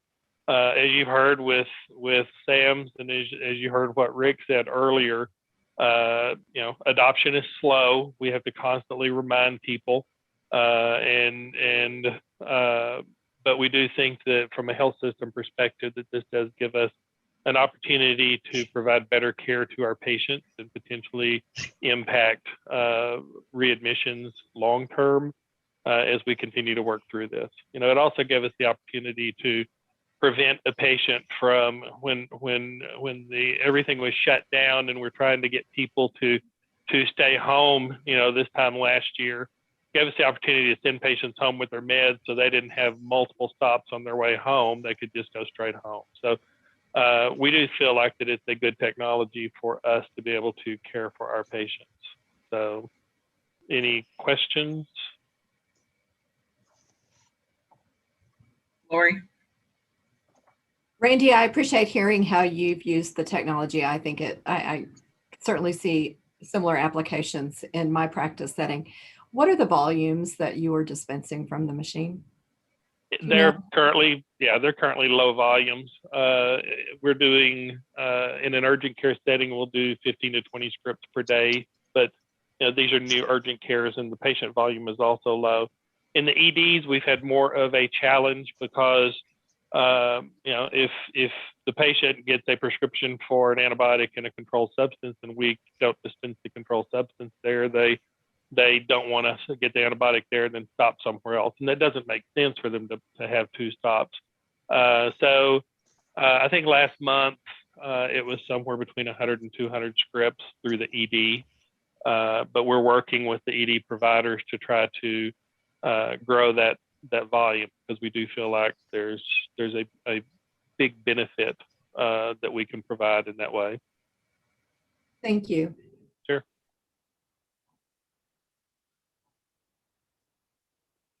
Any other questions? So early on, Ed made mention that the pilot's coming to an end, and there's the ask about whether or not we want to propose rules. And I believe that Megan can give us some insight and walk us through that, should that be something that the board wants to discuss or consider. Megan? Yes. So following the presentation in E.1, you should see Rule 291.121. You'll have to scroll way down to line 708. And that is where we start with our edits. And so this is remote pharmacy services using automated, used to be storage, would now be dispensing and delivery systems. So on this line, it replaces automated storage and delivery system with automated dispensing and delivery system. And this update would be made throughout. And then on line 715, it updates the definition to say dispenses and delivers. On line 730, it updates general requirements to remove that the system delivers previously verified and instead states that the system dispenses and delivers a prescription that is verified by the provider pharmacy. And there are similar updates to that, like along those lines throughout as well. And then on line 879, it updates the required records of stocking or removal to reflect the count of bulk prescription drugs stored or removed. And then there are some grammatical corrections that we snuck in there along with these. Thank you, Megan. Yes, Rick. Just a question. Does would we be asking each unit to have its own license, or are they attached to a license of a pharmacy already?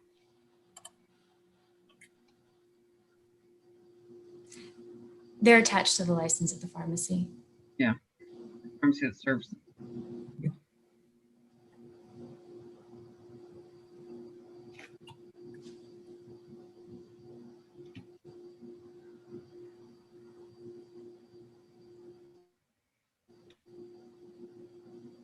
What is the pleasure of the board?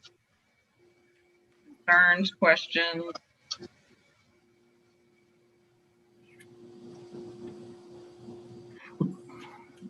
Julie, I'd like to propose that we work to get in the language as proposed, as written by Megan, and for consideration for adoption. I don't know exactly what exact rule I'm supposed to do or what everybody feels about that, but I'd like to move forward with give them the allowance to continue the pilot as no longer be a pilot once it expires. Is that what we do? We propose that we come back with the rules, or tell me. Yeah, we would propose rules. So next meeting.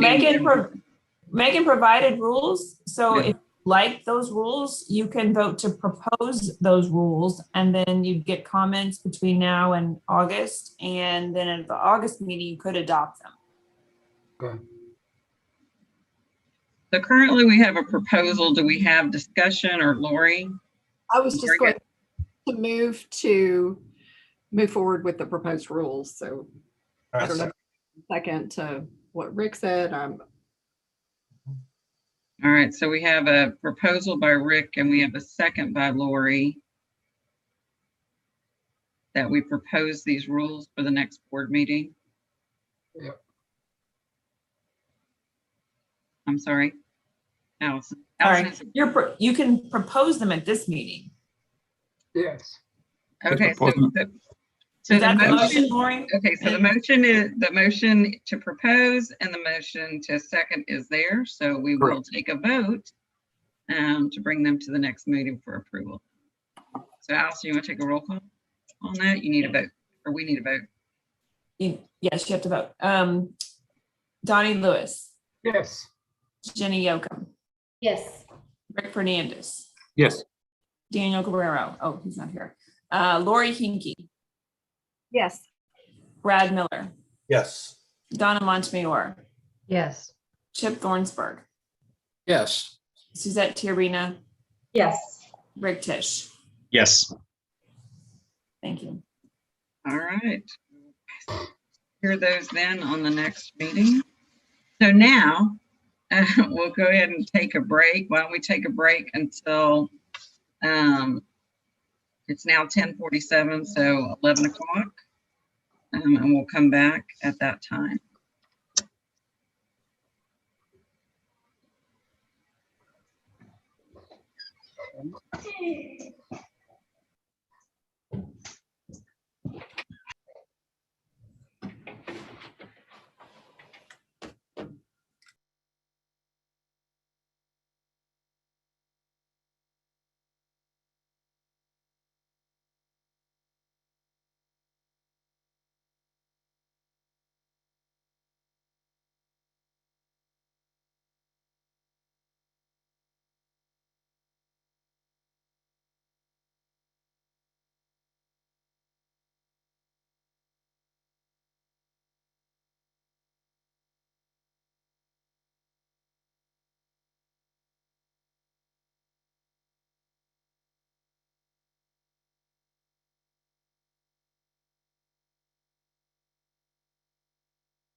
All right, well, wait just a minute. It appears we have a few more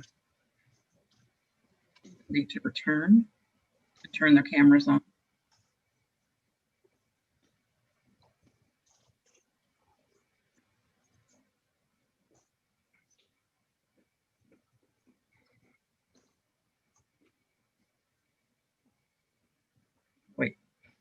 Wait just on Jenny.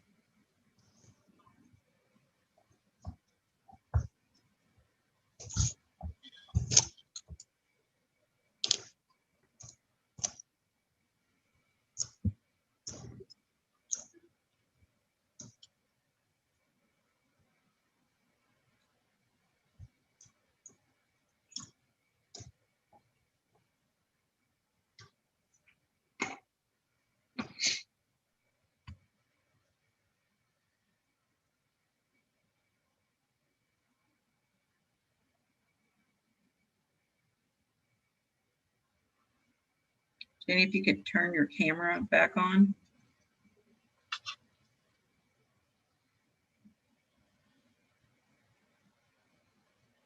There she is. All right. We are going to move down on the agenda just a little bit to G.5, to the report on the prescription monitoring program. And I believe Allison is going to start us off. Yeah, so every quarter we provide you an update on the prescription monitoring program and just kind of where we're at. And this is just the Q2 data for FY 2021, letting you see how many people are using it, how many people are registered, what the top drugs are. We are connected with, I think it's 35 states now. We've done really well in getting connected. There's just a few that we, or 36, sorry, that we haven't connected with. I think we're getting ready to maybe talk to Hawaii and connecting with them. So I'll be going to personally check out their system. Just kidding. But yeah, the prescription monitoring program is doing well. And then I think at your last meeting, you also wanted to hear some more information on some of our statistics. And so we have Erin Doyle. She is our epidemiologist, and she is also going to provide an update to you on the data that she looks at. So I'll turn it over to Erin.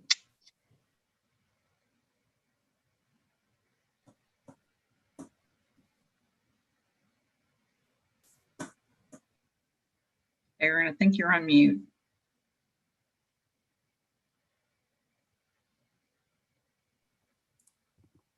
Okay, can you hear me now? Yes, ma'am. And can you see my screen? We can see your screen. Great. Yeah, I'm Erin Doyle. I'm the epidemiologist here at the Texas State Board of Pharmacy, and I'll be giving 3 short presentations on 3 different topics.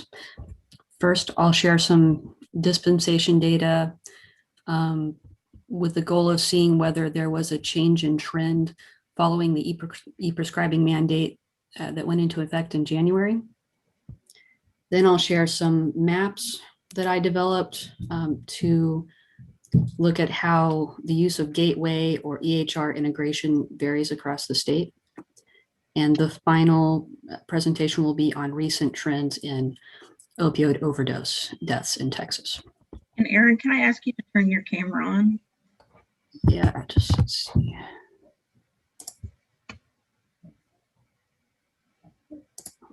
Take me a moment here.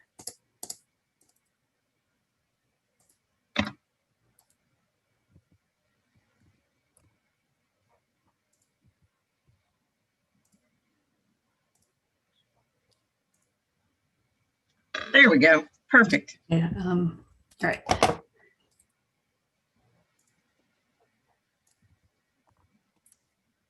Okay, can you still see me? Yes, ma'am. Right. So first, the dispensation data.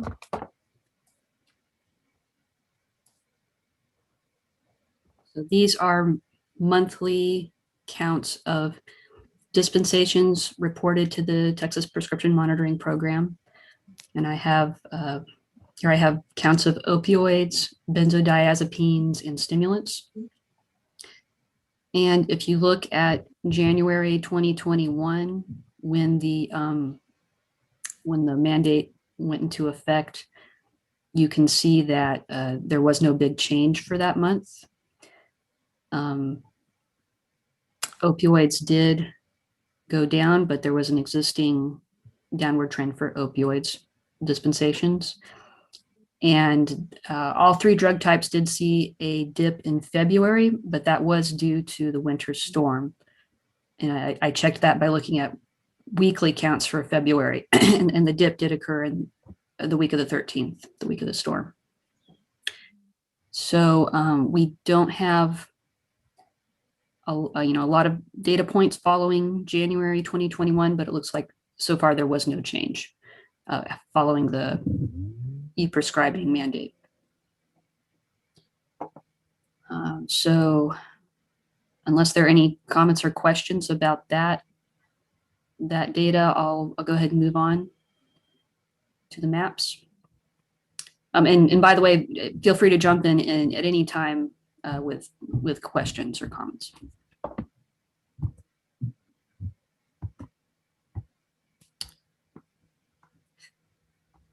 Okay, so this map should give a sense of, this is gateway utilization by prescribers.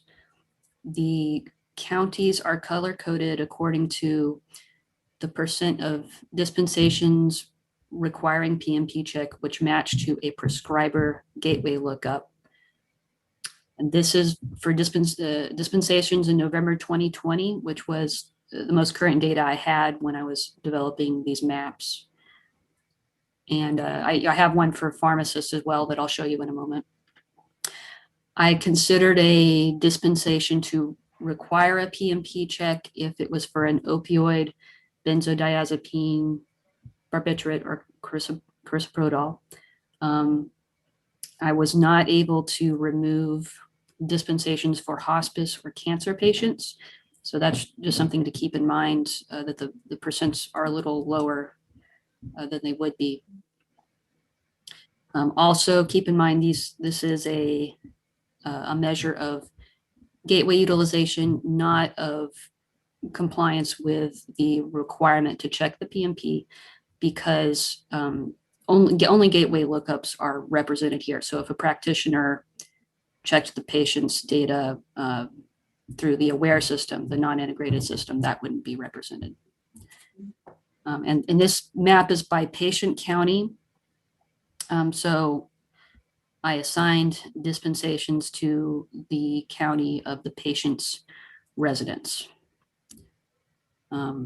I also have some maps by prescriber county and pharmacist county that I'll share with you. But to look at an example here. Okay, so for Eastland County, there were 1,922 prescriptions dispensed to patients in that county who live in that county that required a PMP check. 307 of those matched to a prescriber gateway lookup for a match rate of 15.97%. And if there's any particular county someone wants to look up, or any particular area zoom in on, I can do that. Unless there is, I'll go ahead and share this is gateway utilization by pharmacists. So these are color coded according to the percent of dispensations that match to a pharmacist gateway lookup.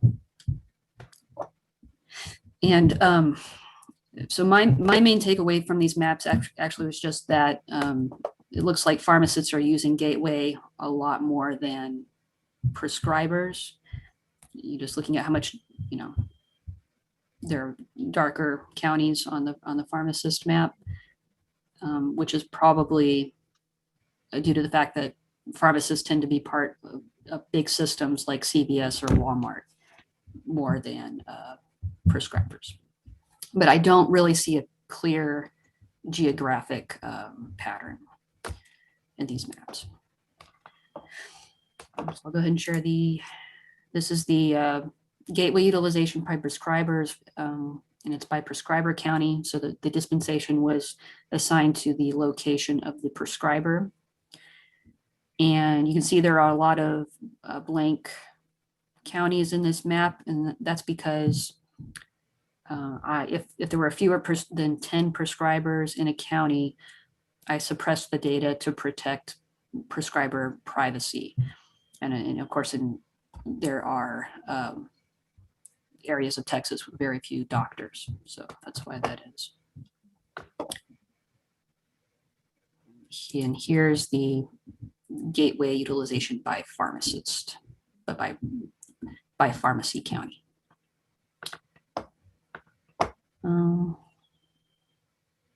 So unless there are any questions about that, I'll go ahead and move on to overdose deaths.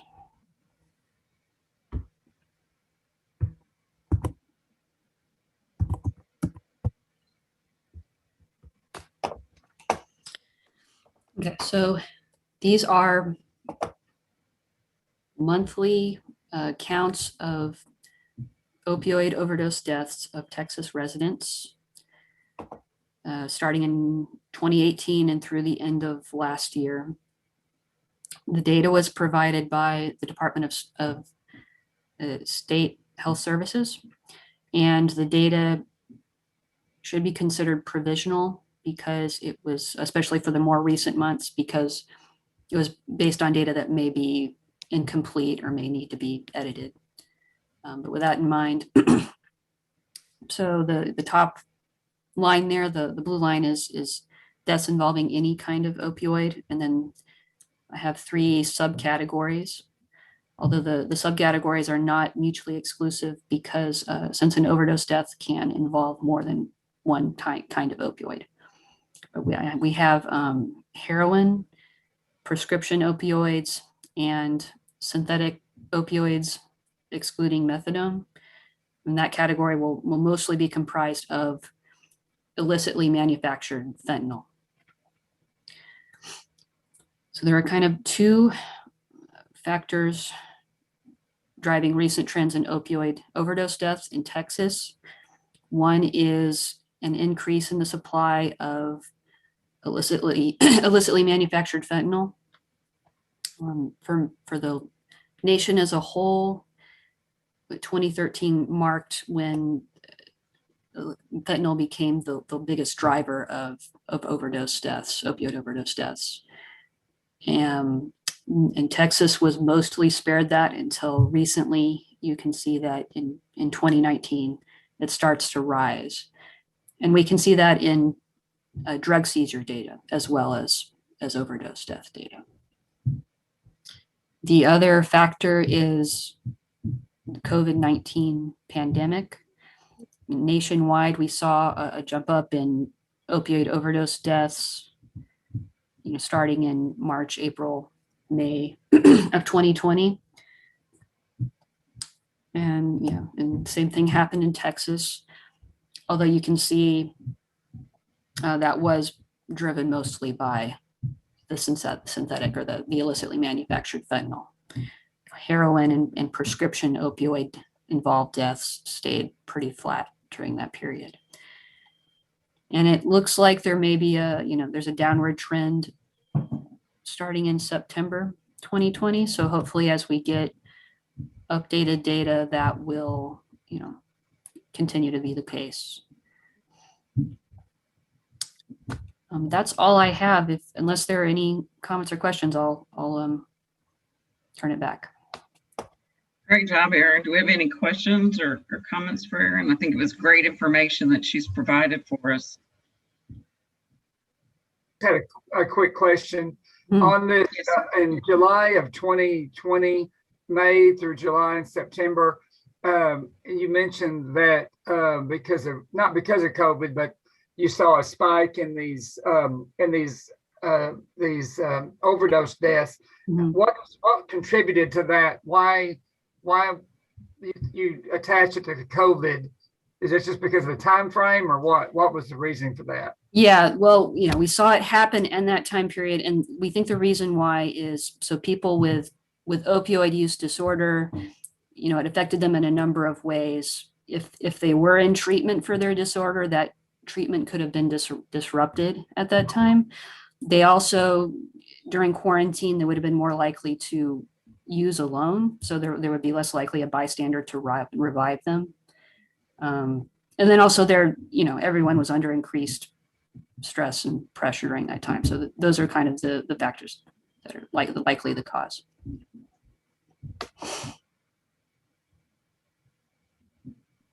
Any other questions for Aaron?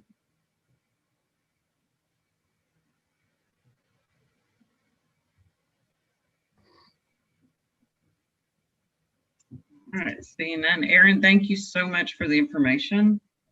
Again, I do feel it was very useful for everybody. Thank you.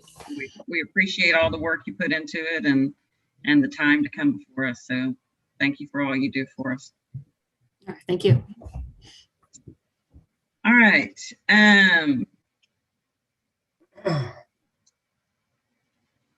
Why don't we go ahead and just go, we'll do G3, G4, and then we'll go up to G2 and do PRN at that point. So Allison, you want to give us a report on the State Office of Risk Management and the review? Yes, so behind that tab, G3, G3, you have a report from the State Office of Risk Management.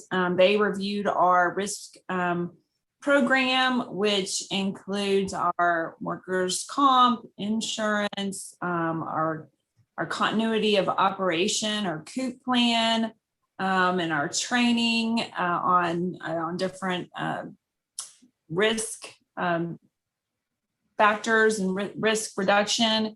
And so this is their report, and we had a good review from them. So, and had implemented things they had requested previously. We've had one workers' comp claim since FY 2017, so through October 2020. So that was really good.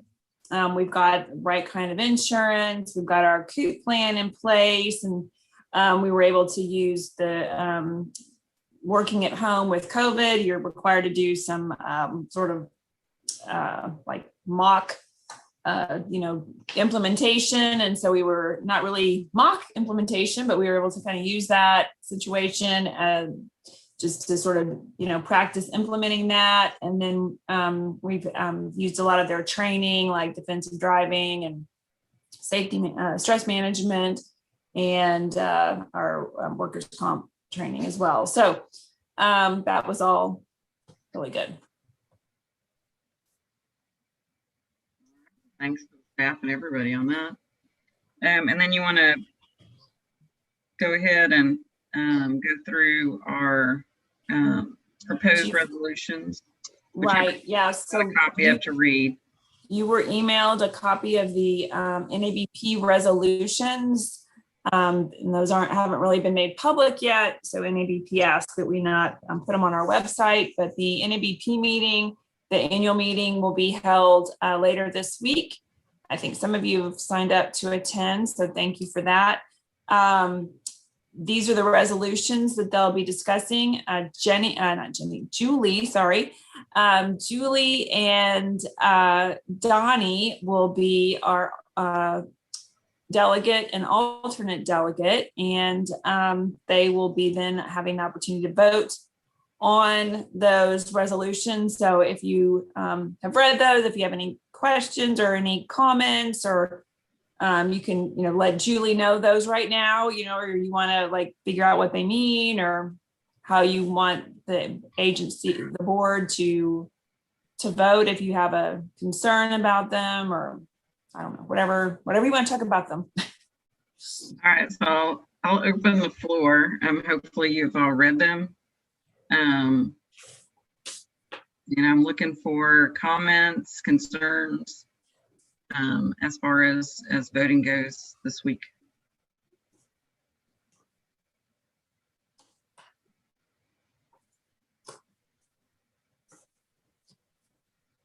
Yes, Lori. You're on mute. You're on mute, Lori.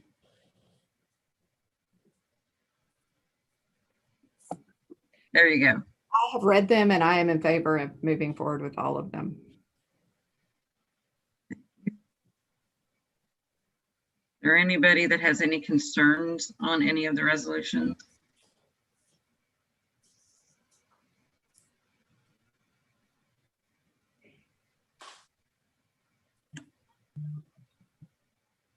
Rick, you came off mute. Did you have anything? Yes, sir. No, I was just going to say, I mean, I'll be in attendance too. And I read the resolutions, and I think they're trying to protect pharmacy and try to have a voice for some of the issues going on outside, some political areas and whatnot. So I think there's some good steps in there in place to help give us a good voice. So yeah, I think reading through those, I thought they were well written, and I think that they came up with a good foundation for us to build on, to have a voice in some of those topics. So I think it's a really good process.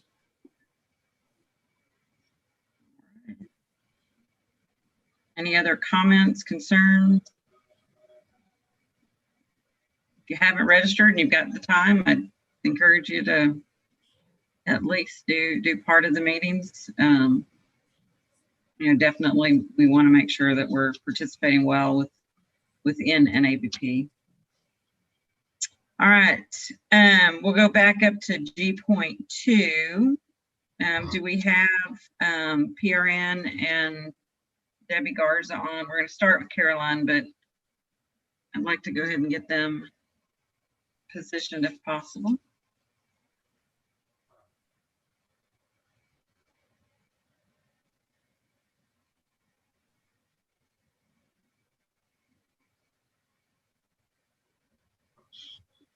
Caroline, you want to start with your report? Sure, it's always a quick one for you. Behind G.2.1 is your update on the number of participating individuals in the professional recovery program, both for the board and for PRN. So the top is the review of the last 3 fiscal years for your reference, and the bottom chart is the updates that were added during the second quarter of this fiscal year. And it breaks it down for you by licensee type.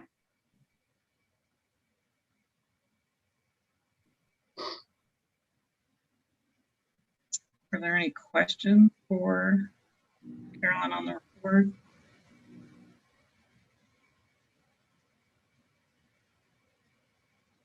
None? All right. Well, if we have Miss Debbie Garza on, I believe she has an introduction for us.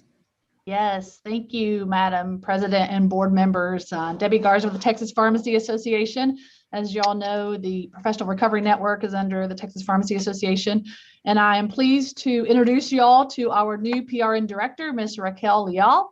3rd time's a charm, and thrilled with her joining TPA. She joined TPA as the director of PRN in March. She's been a licensed professional counselor since 2015. Raquel received her bachelor's degree in psychology in 2009 and her master's in marriage and family therapy with a concentration on general counseling from St. Mary's University in 2012. Her clinical approach utilizes a combination of cognitive behavioral therapy and a solutions-focused model. She has 5 years of experience working with adolescents at an inpatient behavioral health facility, where she led daily support groups focused on establishing and maintaining healthy coping skills, as well as providing individual and family therapy. Prior to that, Raquel was the case manager in San Antonio at the Center for Healthcare Services, which she provided service to adults recently discharged from a crisis situation in order to prevent crisis relapse. These services included skills training, medication management, and referrals to health programs as needed. Raquel strives to excel in providing assistance and support to people in a personalized and clinical manner. We're thrilled to have her. And now I introduce you to Raquel. Welcome, Raquel. Good morning. Thank you. Thank you, Debbie, for that introduction. Like Debbie said, my name is Raquel, and I am excited to be here and to represent PRN by continuing to provide advocacy services for our pharmacists and our pharmacy students. With that said, I would like to move on to our report for the third quarter. PRN continues to receive a steady number of referrals regarding potentially impaired pharmacists, excuse me, and pharmacy students. Compliance by current participants is acceptable, and all concerns regarding public safety have been reported to TSBP. Moving on to staff, I, along with Laura Fireball, started at PRN in March 2021. And Laura is an LMSW, and she is our most recent case manager to be added to the PRN team, making PRN fully staffed. With regards to PRN participant activities and COVID-19, PRN will continue to offer an individualized approach to the supports and accommodations offered to our participants throughout the pandemic. This includes making accommodations and continuing to provide participants with the option to complete their evaluations online, have their recovery-related meetings online as well. That is preferred. In addition, our PRN regional coordinators will continue to provide monthly regional meetings to our participants via an online platform or through teleconference to ensure that their ongoing peer supports are being offered and met. Moving forward with program visibility and my outreach efforts to pharmacy schools, this is something that I'm continually working on. I have introduced myself and started to make connections with our colleges and schools of pharmacies in Texas. As of now, there are no presentations scheduled, and I have found in communication with them that this is a combination of the pandemic and class schedule availability. I did want to also say that the TPA conference is scheduled to take place this year, July 30th to July 31st, 2021, and this will be made available via a virtual expo hall. We have an upcoming seminar that I'm really excited about. Our spring seminar will be held next Wednesday, May 19th at 11:30 via an online webinar platform. We welcome for the second year presenting Joseph Gordo. He is an LCDC who is the Vice President of Business Development for Recovery Unplugged.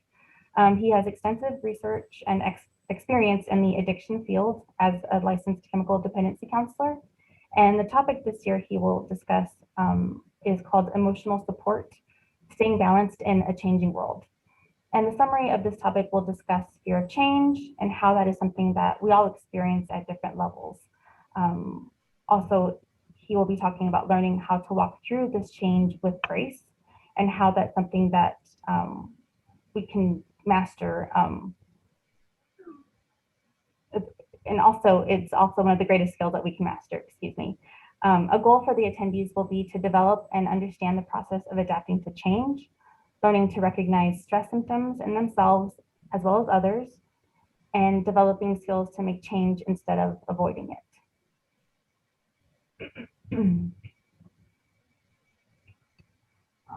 I did want to also mention our legislative budget board numbers. Our LBB numbers for September 1st, 2020 to February 28th, 2021 were originally submitted to TSBP on March 10th with an updated and finalized submission on April 12th, 2021. Our LBB numbers include all licensed pharmacists and pharmacy students enrolled in the PRN program. And it's broken down as volunteer pharmacy students at 7, board ordered pharmacy students 0, volunteer pharmacists 38, and board ordered pharmacists 39. And then the last page of the report is our expenditure report for, again, showing September 1st, 2020 to February 28th, 2021. If there aren't any questions at this time, or if you have any questions, please feel free to let me know. Thank you, Raquel. Any questions for Raquel or PRN?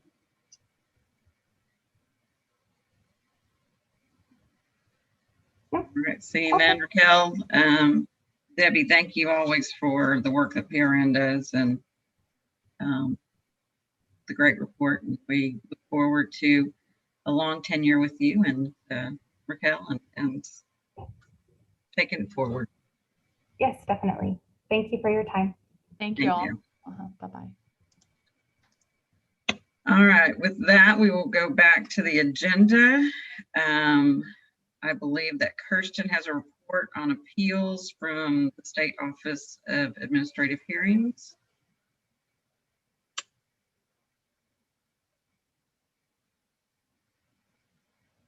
Yes, sorry about that. I had to get myself off mute. So first of all, I wanted to let you know that one of the cases that you heard at the last board meeting, CVS 7816, the license number is 24526. They have appealed the board order that was entered as a result of the hearing that was held at the State Office of Administrative Hearings, and then your adoption of a proposed order at the last meeting in February.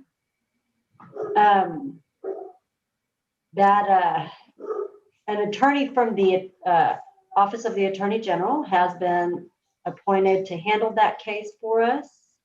And we are preparing the administrative record that will be filed at the district court as we speak. And then that will be forwarded to the Attorney General, and they will handle the appeal from this point forward. And then I know for the last couple of years, I've been telling y'all about the Garrett case. This is the case where the two physicians sued the medical board and the pharmacy board in regard to the prohibition against physicians dispensing from their office practices.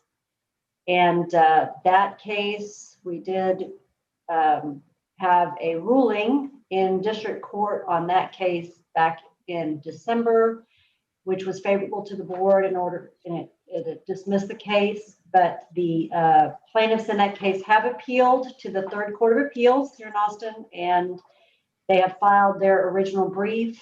Another attorney from the Attorney General's office in the Solicitor General's office has been appointed to handle that case for the board.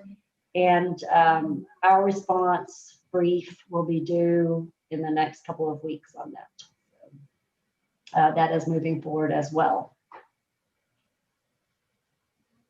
Thank you, Kirsten. Any questions for Kirsten?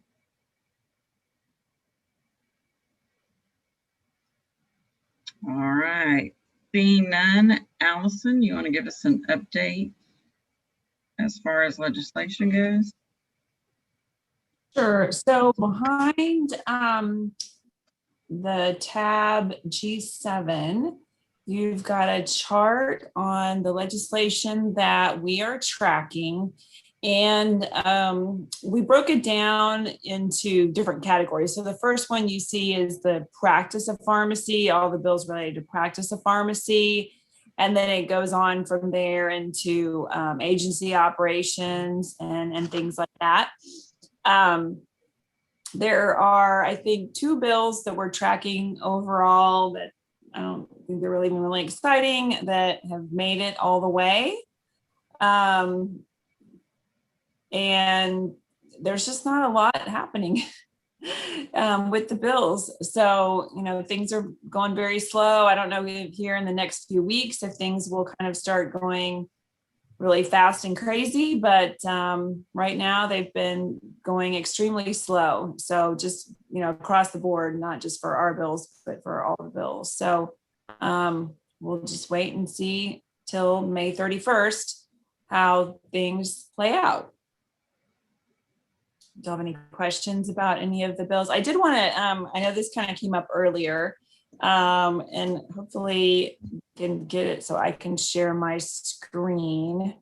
But I did want to share with you, we talked about our move to the George H.W. Bush building. And, oops, hold on, let me, oh gosh. Let's see, gotta figure out how to share here. Share.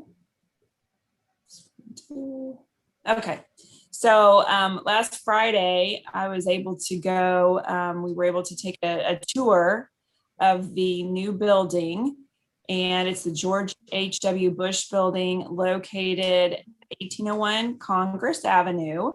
And we will be, the office will be on the 13th floor. So Don't know if that's good or bad to be on the 13th floor, but it is nice because we are very high up. We're on the 14th, or the building is 14 floors. So we're almost as high as we can be. And it's 1.25 million square feet. There are 7,200 tons of rebar in the building. They gave us some facts that I thought were pretty cool. 7 miles of granite and 62,000 cubic yards of concrete. So this is a view from the 13th floor. And I was able to take some pictures. And so looking sort of the north, kind of on the west side of the building, you can see the tower and the UT campus. Then let's see, this is another view out the building. This is looking more sort of west out of the building. I think this is when we were on a lower floor.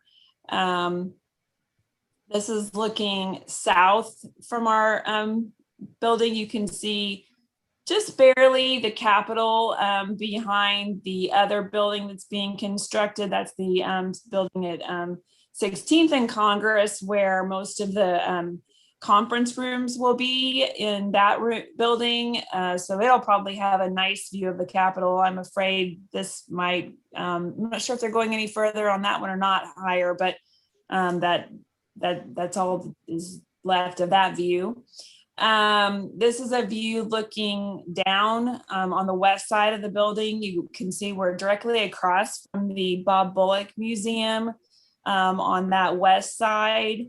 And so you can see that there's going to be the space you see that below there that's like open, that is, I think, going to be where they'll have like you can go out there. It'll be an open terrace, kind of eat lunch and stuff like that. And then also you can't really see in this picture, but that green grass down there, that's going to be a pedestrian area. It's going to be like a park between MLK is the street that is on the north side of this building all the way down to the Capitol. It'll be like a pedestrian mall kind of thing. So that's going to be neat. This is another view to the north where you can see a lot of the UT campus, and the Blanton Museum is also the building right there, the closest. That's the building that is on the other side there, which is pretty cool. So there's some nice things to do at lunch or after work, or while you're there. This is the parking garage that's being built, which is going to be underneath that pedestrian mall. This is a view sort of towards the east, and more of UT is pretty huge on that north side of the building, and so that's like the swim center. You can also see the stadium. You can't really see the field, but you can at least see the stadium at UT. There's a better picture of that, as well as the Jester dorm there in front of that, and just another shot of the campus to the north. And then this is the building on the east side looking up. You can see where they've got glass on the lower floors. They've got glass already on the windows. The 13th floor didn't really have anything on it yet. It's just the columns on the outside. But and then the granite is they call them like wings is what they call them, but they're just little like pieces of granite that are kind of sticking out between the windows there. So that's looking at, that's at, it's on the east side of the building. I think you will enter actually on the west side of the building is where the like main entrance is, but this is kind of where the parking garage is, where you could park and be coming up from here if you were parking in one of the existing current parking garages. So anyway, I thought that was kind of cool, instead of just telling you about the move. And again, we mentioned that we would be not having to pay many of the expenses that we thought we were going to have to pay originally. So that's good. So I don't know if you have any questions about any of the legislation in the chart or anything about the move. But it does look like the building is going to be really, really nice. So that's good to know. Allison, when is the move-in date? The summer of 2022, the building is on target. I think it's actually slightly ahead of schedule, is my understanding. It's right now they're saying it should be done in May of 2022. And then we would be moving in the summer of 2022. So it's still over a year for the move. In the building you're currently in, you're still occupying that space, right? Yeah, we're still in the lovely hobby building, which was damaged in the winter storm and now is not being repaired, I understand. Well, who needs fresh water anyways? So the conference room where you normally meet, we're in Tower 2, apparently was Tower 2 took the worst of the storm, and there was a lot of frozen pipes and flooding that occurred over in Tower 2, and the conference room where you normally meet was flooded, and so they had to rip the drywall out a few feet up from the ground. I'm not really sure what happened to the floor or the furniture, but they are not planning to fix that in the next year. So we won't be meeting there if we are able to meet in person. They will not be in that room at all. So anyway.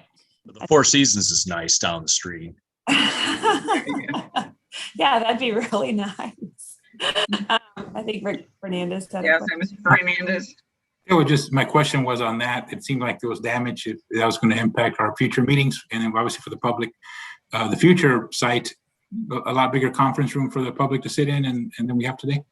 It's my understanding, not specifically at 18th and Congress, where the building is located, the Bush building. But however, at 16th and Congress, that will be where a lot of meeting rooms will be. And it's my understanding that they will have conference rooms that will be much larger capacity than we currently have, and they won't be an odd triangle shape and poles in the middle of the table and all that kind of stuff. So that should be a much, much nicer meeting room.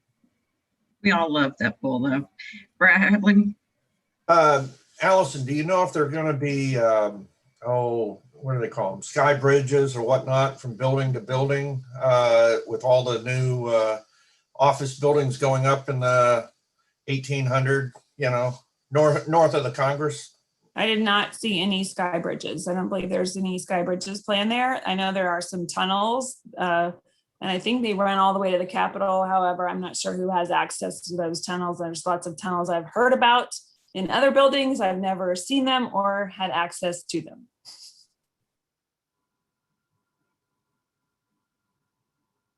Any other questions?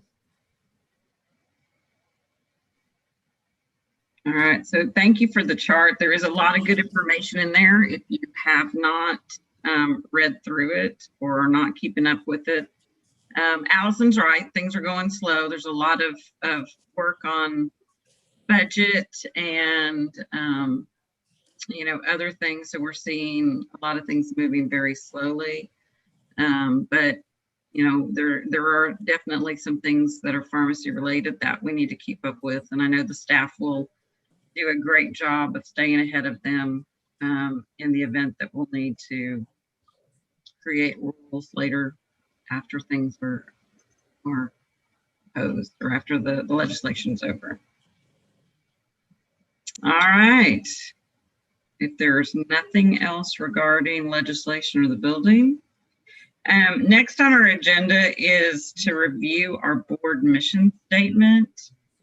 Daniel, as you can see, had to drop off, but even if he was still on, he made the request that we postpone this till next time. I do think that as we look at the mission and kind of the work that we've done, I think it's very imperative of us as a group. Anytime that if you're a team, a board, any kind of formal group, that we look at how change impacts us and the vision and the mission. So I think this will become very critical to us as we move forward. All right, G9, we'll go ahead and go to that. This was the point that was brought up by our public person.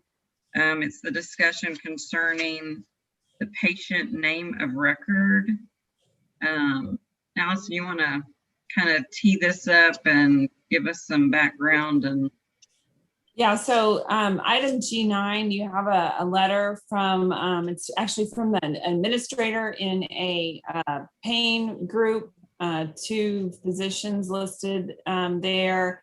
And they are asking that the board consider making requirements with regard to a patient's name when submitting a prescription for both prescribers and for pharmacists. And because of the problems that using different names causes in the prescription monitoring program. So if you go to one pharmacy and you use your name as Allison Benz, and you spell it Allison, and then you go to another pharmacy and you spell it a different way, and then maybe you go to another pharmacy and they throw in your middle name, or you use your middle name instead of your first name, or you use maiden name, just all kinds of variations. They gave an example of Maggie Smith and Margaret Smith. And, just looking at y'all's names on the screen, I can think of all kinds of different ways where your name might be, submitted differently from pharmacy to pharmacy, and based on the prescriber, if you were super, good friends with them, maybe they use some nickname for you. So lots of, different complications that then when the pharmacy submits it, it's trying to find those common names. And sometimes it might find a Maggie Smith and a Margaret Smith, and they recognize it, the system will recognize an address and a date of birth. But, sometimes if you've moved around, it might not pick you up. And so people do sometimes not show up like they should in the PMP, and that's just how it works. But so, they wanted the board to look at this as a suggestion, and using your legal name based off of a valid government issued ID. We can't require prescribers, to do that. That would be something the medical board would have to do. But, we could certainly look at that for the pharmacist. However, I'm afraid I would be concerned there would be complications and possible, issues where then pharmacies might not want to fill a prescription if it wasn't issued under a certain name. And I wouldn't want patients then to not be able to have access to their medication just because of, some issue. Instead of, putting Julie Ann Spear on the prescription, they wrote Julie, and, causing issues like that. And then, having to call the doctor and get that straightened out, and, doctors screaming, are you crazy? This is the same person, just figure it out yourself. So anyway, this was a suggestion and wanted to share it with you all. I think really if this was something individuals wanted, it would really have to be a legislative change. And right now that, would be a little past the opportunity at this time. But anyway, if y'all want to talk about it or not. So Rick, I think you had a comment earlier. Go ahead. Yeah, I mean, I think I think this falls into the category of best practice. I think it's the right idea to try to have a streamlined process, but the unintended consequences it has on pharmacies could be pretty severe. And I think the direction they should go first is to the medical side and get them to align on it, because I think with most scripts being an ERX, and there are exceptions obviously, but pharmacists are generally going to follow the lead, at least the beginning of what the physician enters and provides. I can see all kinds of unintended consequences and issues, and pharmacies have a lot of things to do already without having to worry about, is this the right name? I mean, I'm Rick and Ricardo, everyone has something. So, I think, I don't know how you practically implement something like this without causing too many more problems for our pharmacies. But I think it is a very much a best practice that we could provide something, in writing that we should try to get it. But I think it's just a lot of problems that could come up. I don't know what everybody else thinks about it. Yep. How would you address something like minor children or people who don't have a government issued ID? That would be another issue. And, kids, of course, could be all, John, Johnny, Jonathan, tons of different names. And, usually, like you said, they're not gonna have an ID. We haven't seen a lot of people doctor shopping with kids, but they certainly could.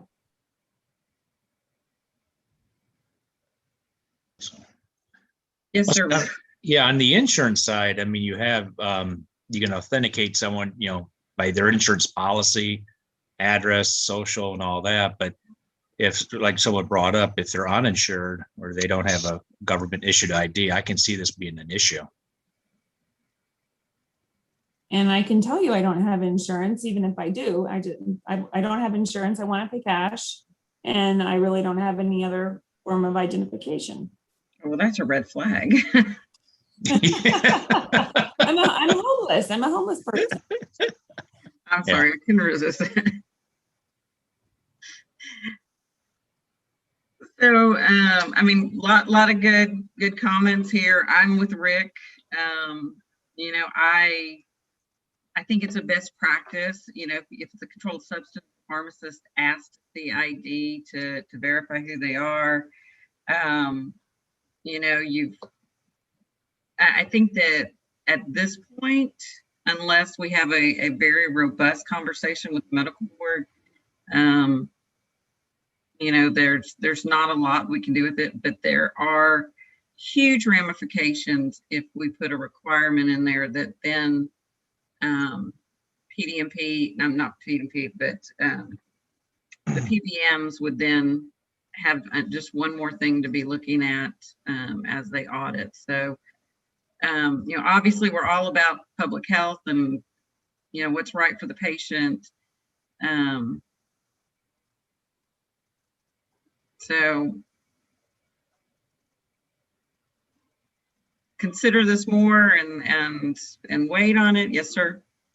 What is best practice? I mean, like ask for a utility bill that shows your address on there, or I don't know.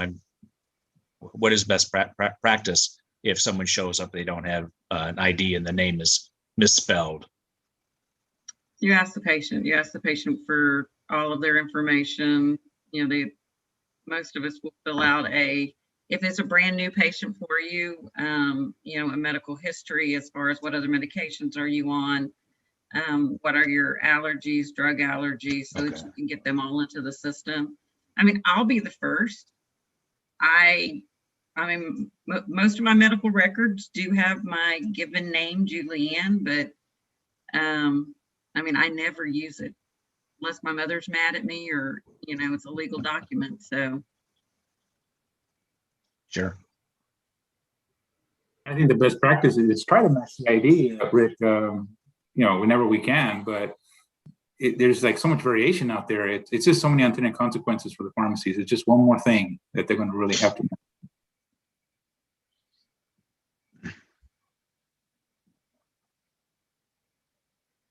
All right, so we'll take this under what I'm hearing, unless somebody indicates otherwise, is that we'll take this under consideration, continue to possibly look at it later, but at this point, take no action.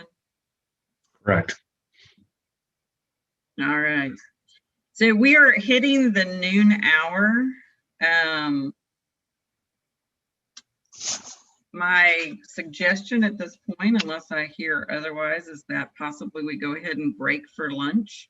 I think that, some of the other things may take a little bit longer, and that way we can break and then meet back at 1.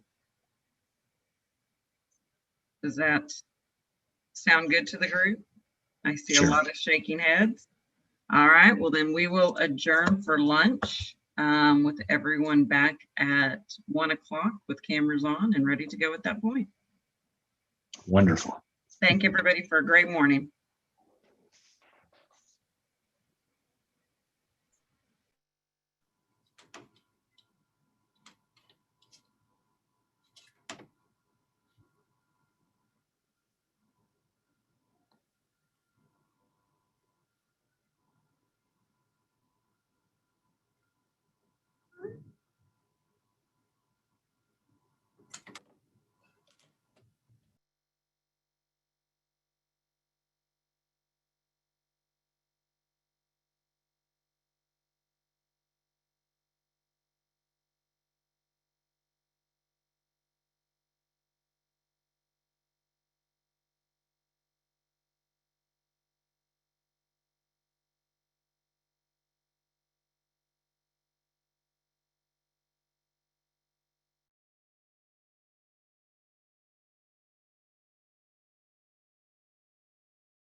We have 1 o'clock. We've got some people turning their cameras back on now. So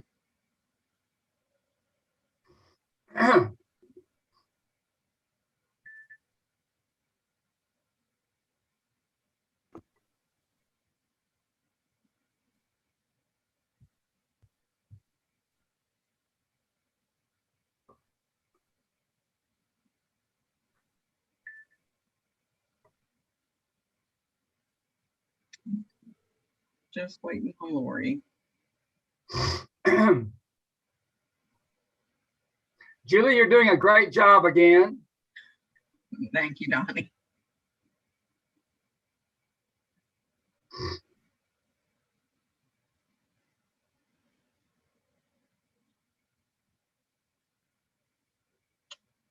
Lori, if you can hear us, we need to have your camera, please.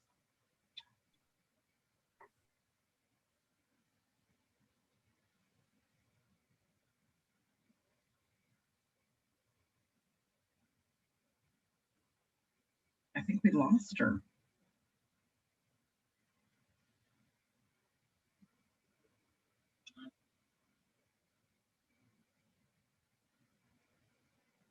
Do y'all see Lori back in the waiting room?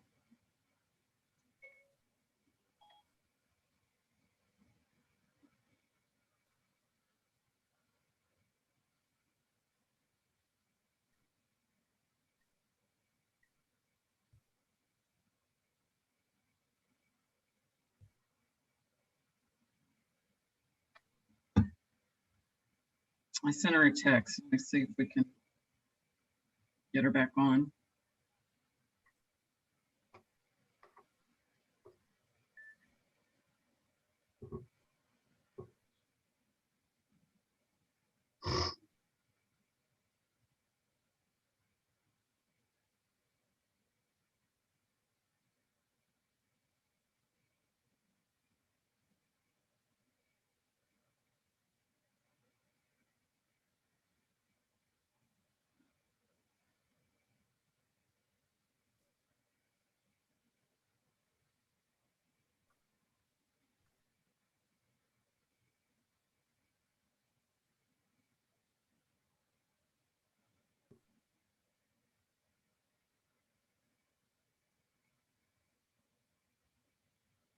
Said we did lose her, so let's give her just a second more to see if she can get back in.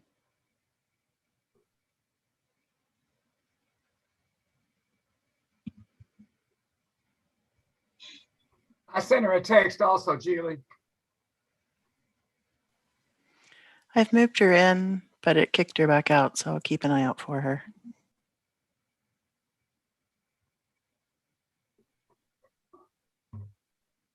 She said computer is frozen.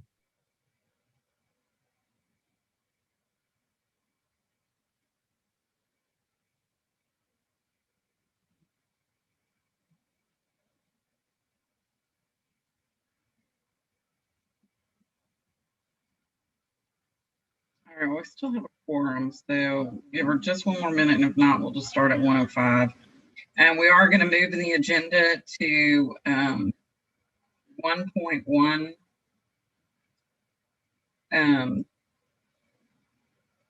Due to the fact that we have some individuals that are coming from outside.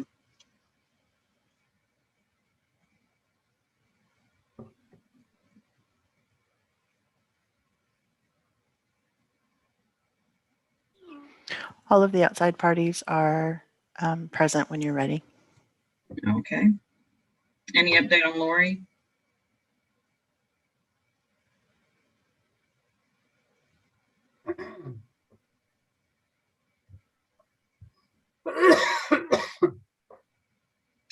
All right, we will go ahead and start with 1.1, and then we'll go back and see the agenda and go finish out in order. If you'll go ahead and let them in, that would be great. So this is I.1. Yes, I'm sorry, I.1. I.1.1. No, just 1.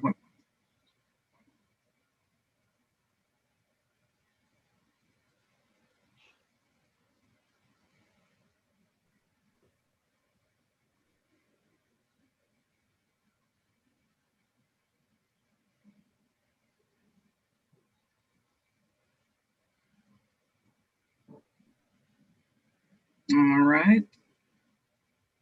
Oh, there's Lori. Yay. Wait till she connects audio. There we go. Lori, you good? Okay. John, I believe you're going to lead us through this. Yes, Madam President, board members, good afternoon. On January 12th, 2021, a proposal for decision was issued by an administrative law judge, or an ALJ, of the State Office of Administrative Hearings in the matter of contested case of TSBP versus CVS Pharmacy 8336. Procedural history on that: CVS Pharmacy 8336 holds a pharmacy license 24881 as a Class A community pharmacy.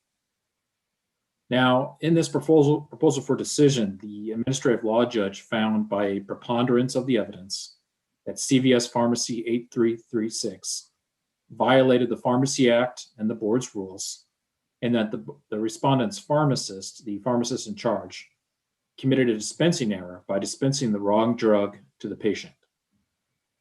Now, at hearing, board staff presented evidence of prior agreed board orders entered against pharmacies that were issued probations for dispensing errors, including a 3-year probation for multiple errors. And these were done as examples for the administrative law judge.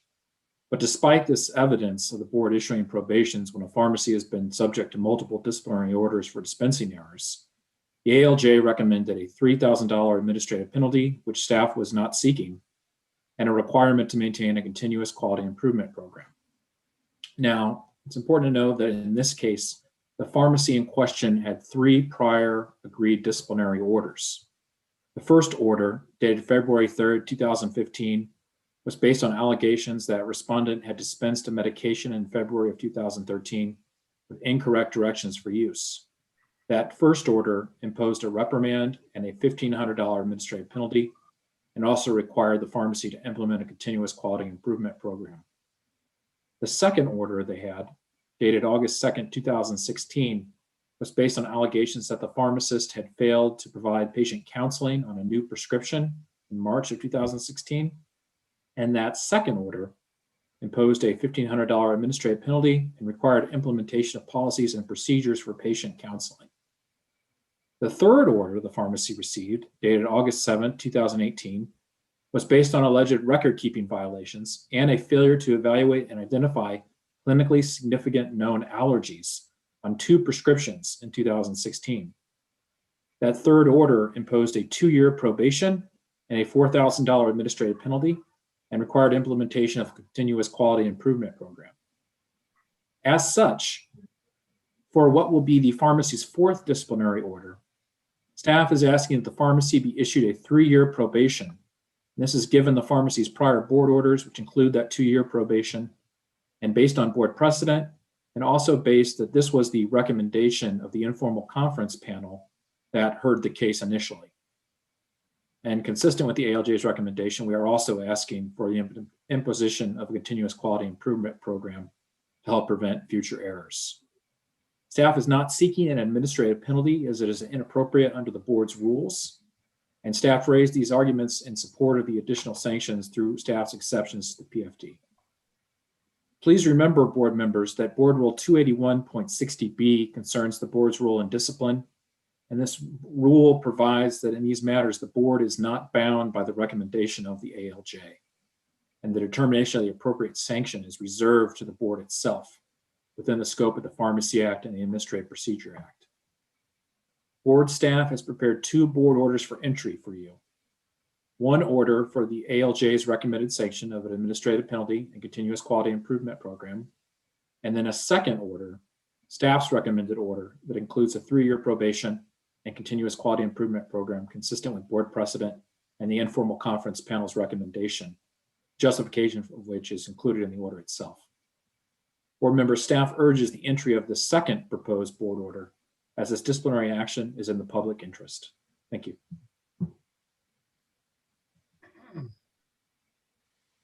All right, I believe Mr. Hilburn. Good afternoon. My name is Harold Hilborn. I'm outside counsel for CVS. I represented CVS at the hearing before Administrative Law Judge Pemberton. And I'm here today to ask the board to adopt, without any modification, the proposal for decision, including the recommended discipline. Judge Pemberton's proposal of a $3,000 administrative penalty and continuation of the CQIP is the right remedy for the prescription error that gave rise to this case. Judge Pemberton considered all of the arguments that Mr. Griffith made, and Judge Pemberton rejected them because he found that under the facts and evidence presented in this case, probation would not be consistent with Texas law or with precedent. This board has said time and time again that it isn't a punitive board. When the board imposes discipline, it aims to protect the public and prevent additional violations of the law. By asking for a 3-year probation in this case, what board staff is really asking for today is punishment. We haven't really heard anything from Mr. Griffith about what purpose of probation would serve in this case. This is a case that arises out of a prescription error that occurred in February of 2018. The patient noticed right away that the wrong drug had been dispensed. The patient never took the medication, and there was no harm to the patient. While this pharmacy does have a disciplinary history, it has no history of dispensing incorrect drugs. At the hearing, there was evidence that CVS had robust policies and procedures and technology in place to prevent errors. Board staff's expert had no criticism of CVS. Judge Pemberton found that this was a case of simple human error. And the timing of that error is really central to Judge Pemberton's recommended discipline and ought to be central to how you, ladies and gentlemen, consider what's appropriate today. At the time of the February 2018 error, board staff was investigating record keeping and DUR violations in connection with 2 prescriptions that were filled in 2016. The CVS and the board settled that matter in August of 2018, and under the agreed board order, CVS was placed under a 2-year probation. CVS complied with the terms of its probation. There haven't been any violations of pharmacy laws or rules during the probation or in the 8 months since the probation ended. Judge Pemberton recognized that imposing another probation, a 3-year one, in this case, really wouldn't serve any purpose. The purpose of a probation is to put the pharmacy under the board's watchful eye and make sure that the pharmacy doesn't continue to violate laws or rules. Probation is supposed to put a stop to violations. Now, if this case arose out of a prescription error that occurred during the probation or after the probation, board staff might very well be justified in asking for a probation now. Under those circumstances, there might very well be a good reason for the board to need to continue to monitor CVS's operations. But in this case, the error occurred before the probation. And where a prescription error occurs before a probation and the probation has expired, there just isn't a reason to impose another one. And that's because the successful completion of the probation shows that the pharmacy is operating in accordance with laws and rules. Mr. Griffith talked about consistency in disciplinary orders and the board's precedent. Well, Judge Pemberton also considered that in his proposal for decision. And we all agree that sanctions should be consistent with the sanctions imposed in other cases. But the key here is that the cases have to be similar. And Judge Pemberton correctly found that there just aren't any board orders like the one that board staff is proposing. Board staff has never prosecuted a case in which a violation occurred, and then in the interim, the board and the licensee entered into an agreed order concerning other violations. As Judge Pemberton recognized, there very well may be examples of the board imposing progressively more severe sanctions, like a 3-year probation following a 2-year one, but every single one of them involves a situation where, despite a sanction, the pharmacy continued to violate the law. That's just not what happened here. Ladies and gentlemen, Judge Pemberton got it right in his proposal for decision. He heard all of the evidence, all of it. The disciplinary panel didn't hear all of the evidence. Judge Pemberton analyzed the law and the precedent. He wrote a 36-page opinion, 36 pages. The informal conference panel doesn't go into that kind of a detail. This case presents an opportunity for the board to act as it speaks and show that its disciplinary proceedings don't aim to punish pharmacies. On behalf of CVS, I respectfully ask that the board adopt the proposal for decision without modification. All right, so we have two proposals ahead of us. We can look at either one. If the board feels the need to, we can go into executive session to confer with Kirsten if there are questions. What's the board's pleasure on this?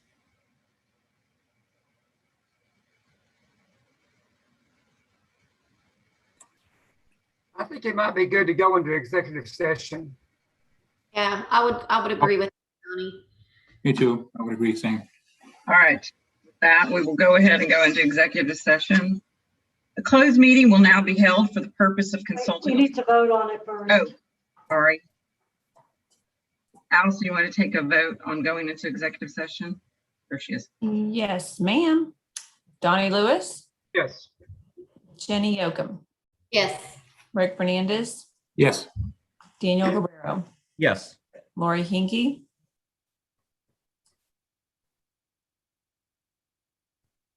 She's shaking her head. That was a Okay. yes.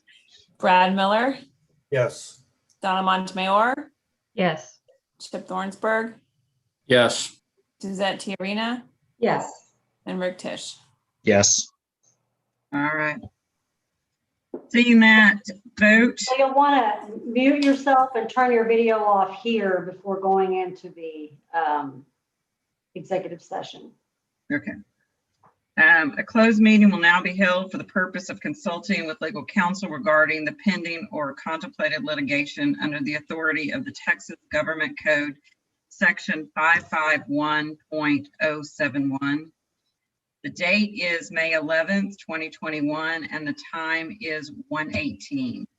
This meeting will now be in executive session.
All right, we'll wait just a minute to make sure everybody returns.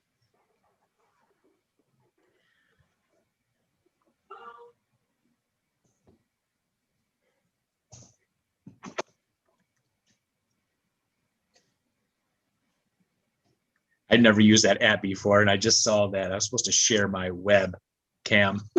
Sorry. Good.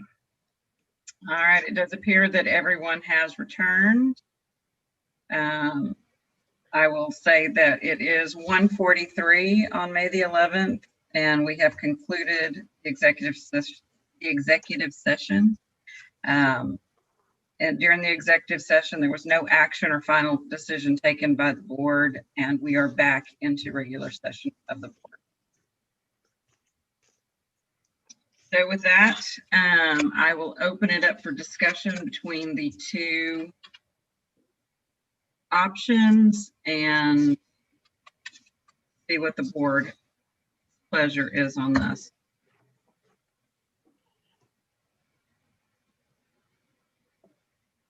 Chip? I would move that we accept the administrative law judge's reasoning.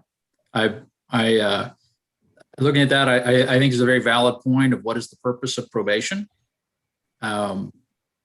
If that same store just effectively completed a 2-year probation to turn around and put them on probation, and they've been in this continuous quality improvement, I think that sets the tone of, yes, it's a serious thing that happened. There should be some sort of penalty involved. But I think that the most important thing is maintaining that the quality improvement. I don't think designating that store is on probation and is going to pay $1,200. I don't see the value of that. Second.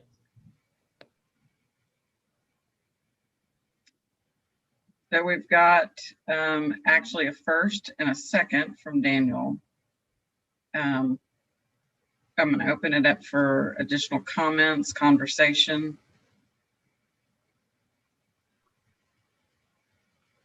You know what the probation does is giving a little authority, I guess, to the board and to the staff to watch what's going on in this pharmacy. It has nothing to do with, I mean, the history is there from 2013, 2016, and 2018.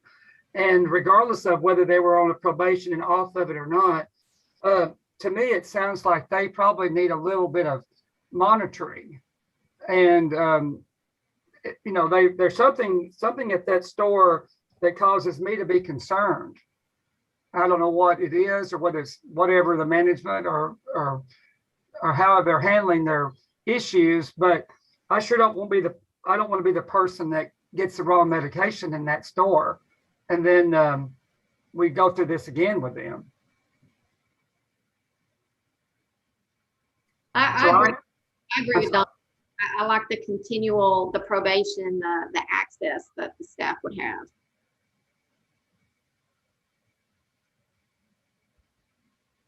Yes, Brad. I concur with what Donnie and Jenny mentioned. And I wholeheartedly agree with Donnie. There is something more going on at this store, and some kind of an oversight. Some kind of an oversight needs to be held. I mean, parts of me go with option one, but I still have a concern over option two. So that's my take. And Rick, let me get to Rick, Lori, and then I'll come down to you.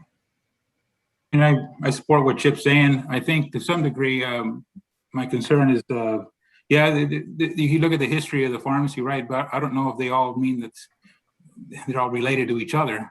It's probably different people, different times, different situations in each one. I know it paints a picture, but the situation is different from 2013 to 2021. And, I think the situation on its own, I would agree with what the judge is ordering in this instance. Lori? Yeah, it seems to me as though the CQI is not working, and so ongoing, more prolonged oversight is appropriate.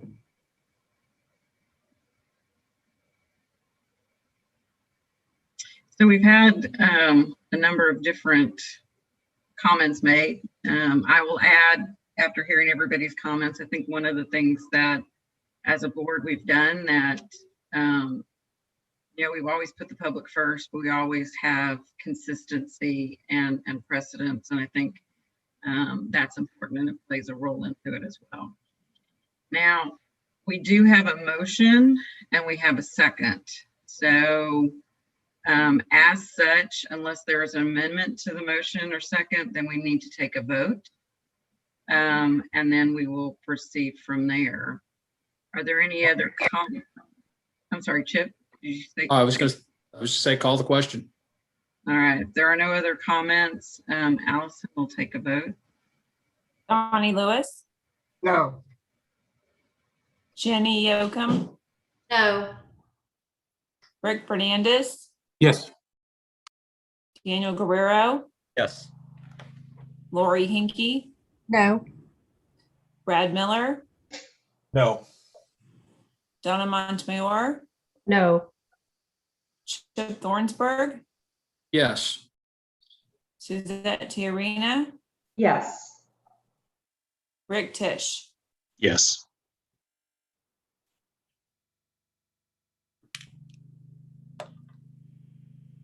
I have 5-5. I've got the push as well. 5-5. Got a coin? It's All your about vote, you, Julie. Yeah, Julie, did you vote? I guess this is the one time I do get to vote. So I do think precedence and consistency is very important. So my vote on this would be no.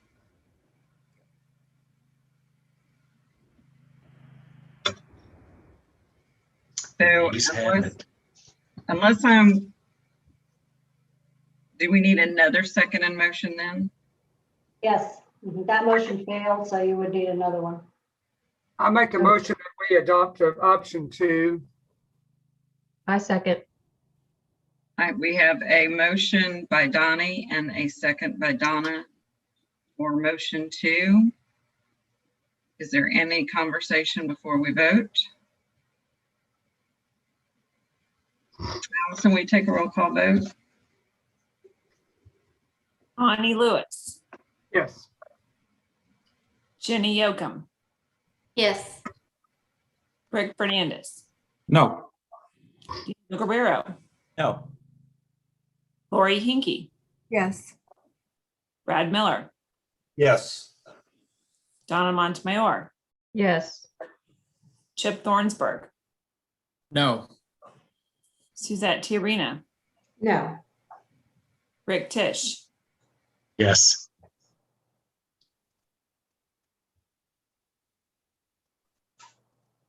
All right, I show that as a vote of 6-4. There's no need for me to vote. So with that, the proposal to move forward.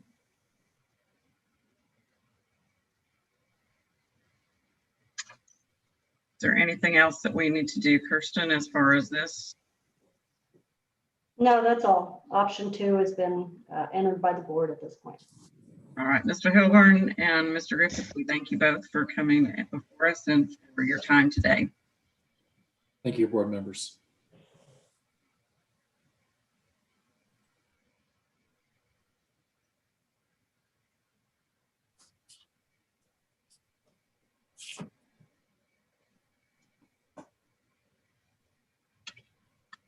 All right, with that, we will go back to the agenda.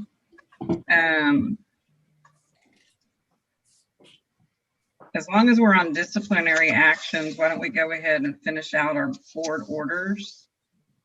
So Caroline, you want to start us off?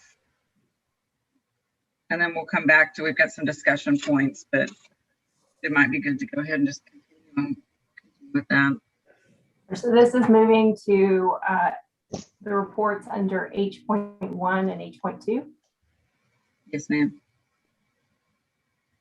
So the first is H.1, and this is your report on complaints that were closed in the second quarter. So through the end of February. This is, so you can see both in the first quarter of this fiscal year and the second quarter, numbers have been added. And this is how those complaints were closed during the first and now the second quarter. And at the bottom, it is a breakdown of a comparison between those that were closed with disciplinary orders and those that were closed with actions other than a disciplinary action against the license. Page 2 is a quarterly average of the second quarter of fiscal year 21 with the quarterly average for last fiscal year. And you can see there off to the right, the percent changes based on this quarter's numbers with last year's quarterly average.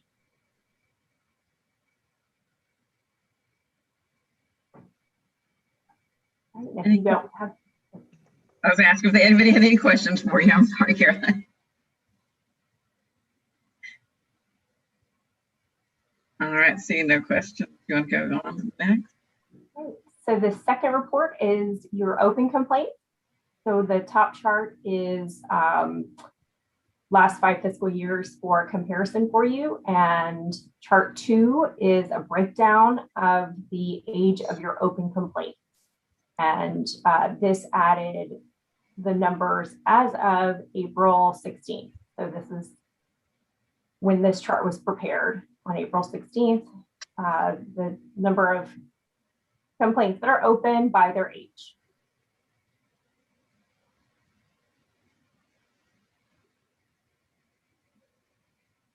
All right, any questions, Caroline?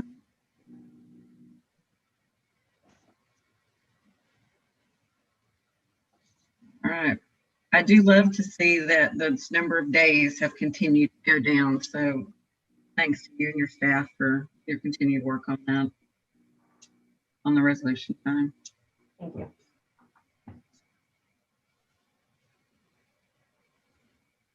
All right.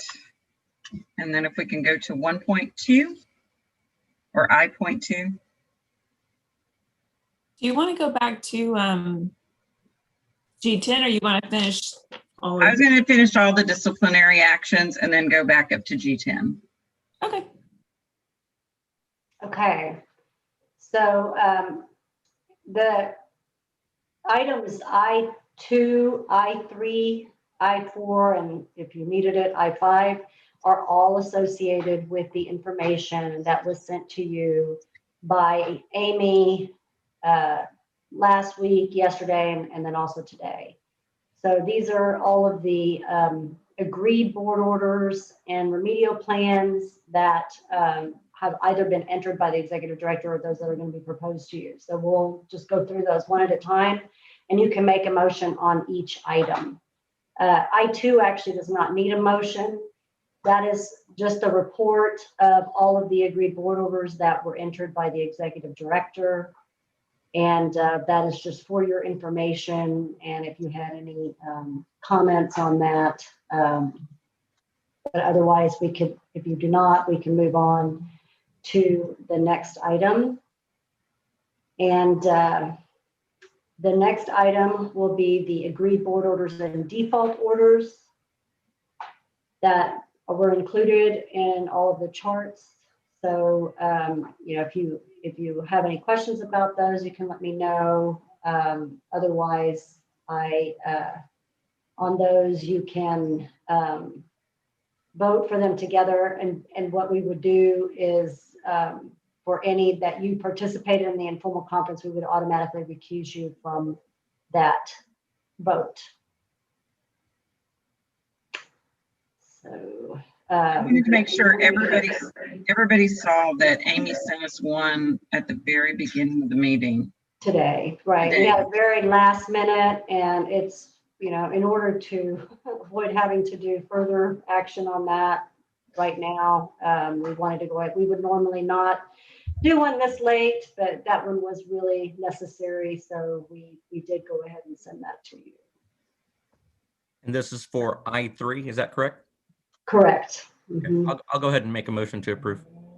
I second. We have a motion to approve and we have a second by Donnie. Allison, you want to take a roll call vote? Donnie Lewis, Yes. Jenny Yoakum, Yes. Rick Fernandez, Yes. Daniel Guerrero, Yes. Lori Hinkey, Yes. Brad Miller, Yes. Donna Montemayor, Yes. Chip Thornsberg, Yes. Suzette Tiarena, Yes. Rick Tisch. Yes. Okay. And the next one is the proposed remedial plans. And, again, this would just take a vote to approve them. Do we have a motion? I make a motion. Donnie has made a motion that we pass the proposed remedial plans. Do we have a second? Second. And Daniel has seconded. Allison. Donnie Lewis, Yes. Jenny Yoakum, Yes. Rick Fernandez, Yes. Daniel Guerrero, Yes. Lori Hinkey, Yes. Brad Miller, Yes. Donna Montemayor, Yes. Chip Thornsberg, Yes. Suzette Tiarena, Yes. Rick Tisch. Yes. Okay, thank you. All right, thank you, Kirsten. All right, now we will go up to G10, which was brought forward by Rick Fernandez, and it's a discussion concerning the schedule of administrative penalties. And we've included the rule that goes with that, along with some other rules that kind of tie into that, just for your review.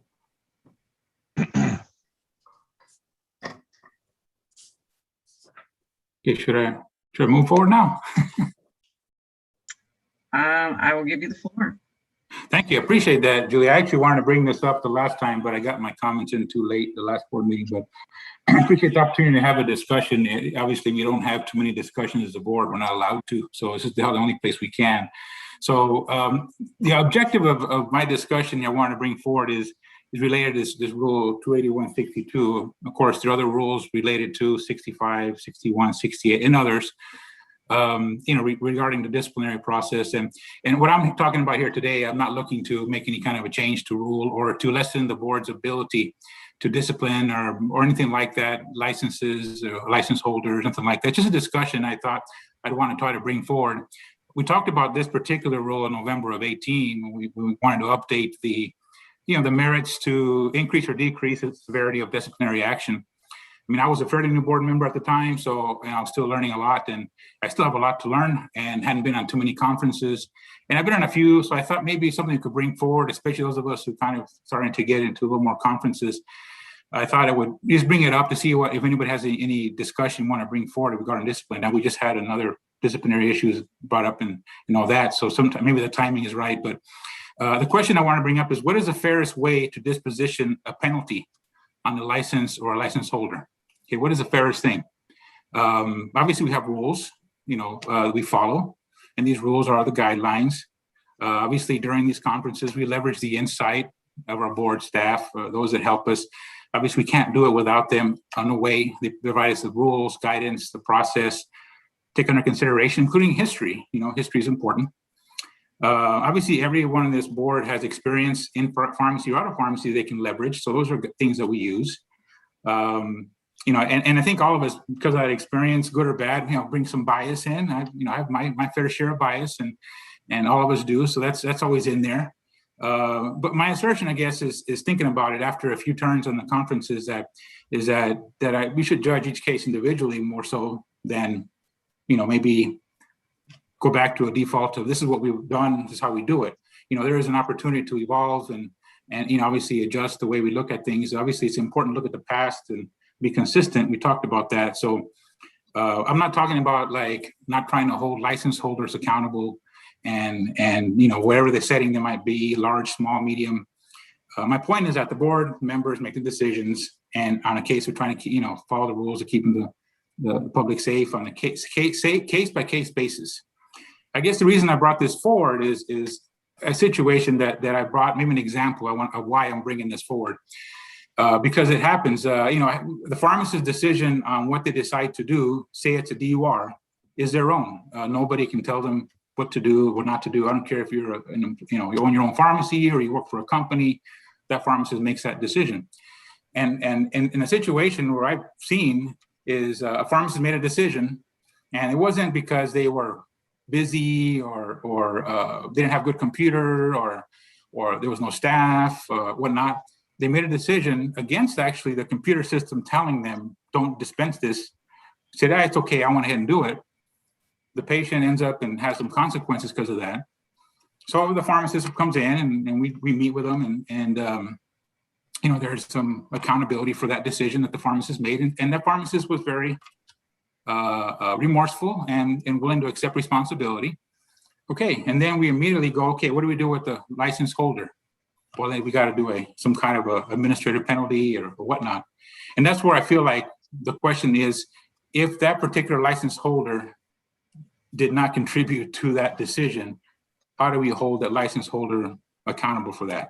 I think there are times when the license holder, the owner or whatever, is accountable and sets up the environment where it's a mistake, and we have bad computer systems or there's other mitigating issues, right? But I don't know if maybe it's just my perception. I want to talk through it.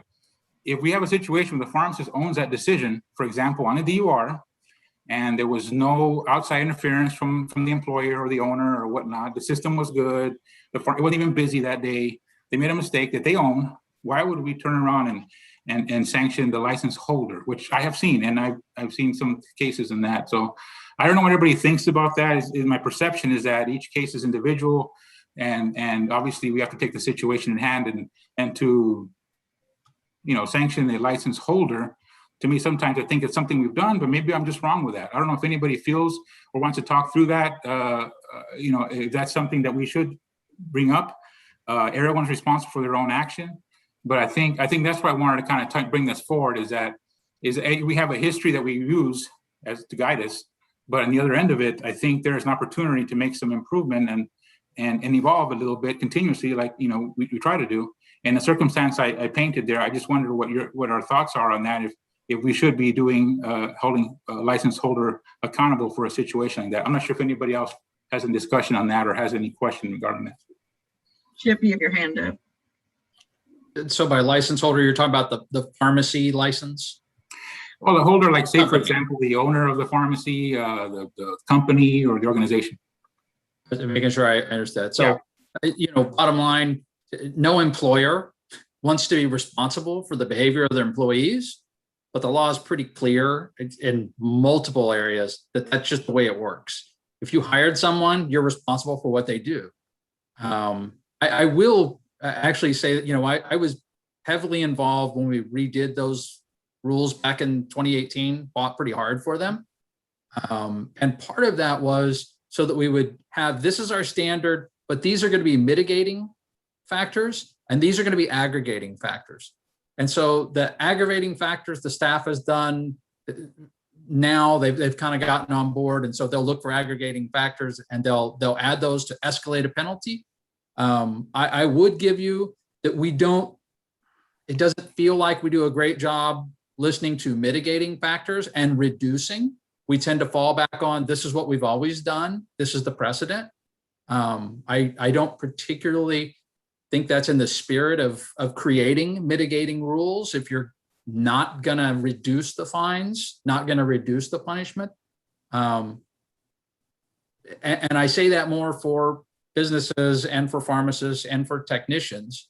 So anyways, that's my 2 cents from fighting back in 2017 and 2018 to line those out. Well, I appreciate that. I do agree that obviously because it's an employee or someone that works for somebody that we're accountable for their actions. And the company is, many times the company is, it should back up their employee, and good or bad, that's their employee. I think the issue becomes, is that really fair to that organization or that owner, that they had no control over whether what they did, I'm not saying they shouldn't have some type of a sanction or some kind of a reprimand or whatnot. I just think it can't be automatic, especially when, for example, I don't think anybody tells a pharmacist what to do or not to do. I think we will be in questioning if the situation was a tough workplace environment, for example. That would be a different situation. But it doesn't feel right to me to hold a license holder responsible, especially if they haven't done anything, that all they do to support the pharmacist. And I do understand the reasons that they represent who you work, but I think there's an opportunity to say, the license holder didn't do anything wrong. They provided the structure, the culture of that pharmacy, as they provided the right environment for them. I just think we can use more leeway, is what I'm saying. I'm not saying we don't do anything. I'm just saying more leeway in the rules that we have in place versus what you mentioned, Chip, that this is what we've always done, and we move forward with that. That's what I'm trying to talk more than anything else. I'm not saying that we shouldn't take action all the time. My play is that we can evolve and try to adjust to the circumstances that are occurring today. And if that pharmacist was supported and made it a sole decision without any influence from their owner or the company they work for, what have you, what is a fair thing to do for that company and that owner, regardless if you're an independent owner, we've seen that happen, or a small company or a large company. That's really what my discussion piece is on. I think a little education. I think I'm educating myself on it. I don't want to necessarily go automatic. I'm just wanting to bring that forward to anybody who wanted to talk through it, because we don't are able to have meetings, obviously, unless it's public. So I thought I would take the opportunity and bring this forward at this time. Not sure if anybody else has any other comments. Okay, Brad had a comment, and then I think Chip has his hand up again. Yeah. I'm not gonna debate the potential change and whatnot. My question is, if we change and we say, okay, in this instance, the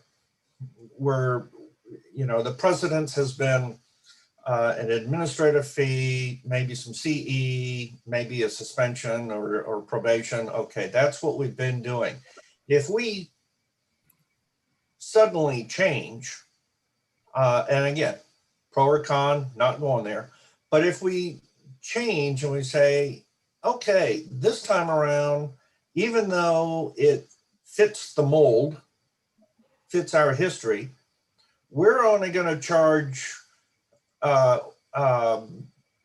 maybe a monetary penalty. My question to Kirsten is, does that open up, excuse the pun, the floodgates, to where, okay, somebody recently was charged this amount, and then this person over here, same offense, same issues, same whatever, is charged a lesser amount? Is there, and maybe I'm not wording it right, but does that open up the board for challenges? Maybe that's not the right word either, but how would that affect the board?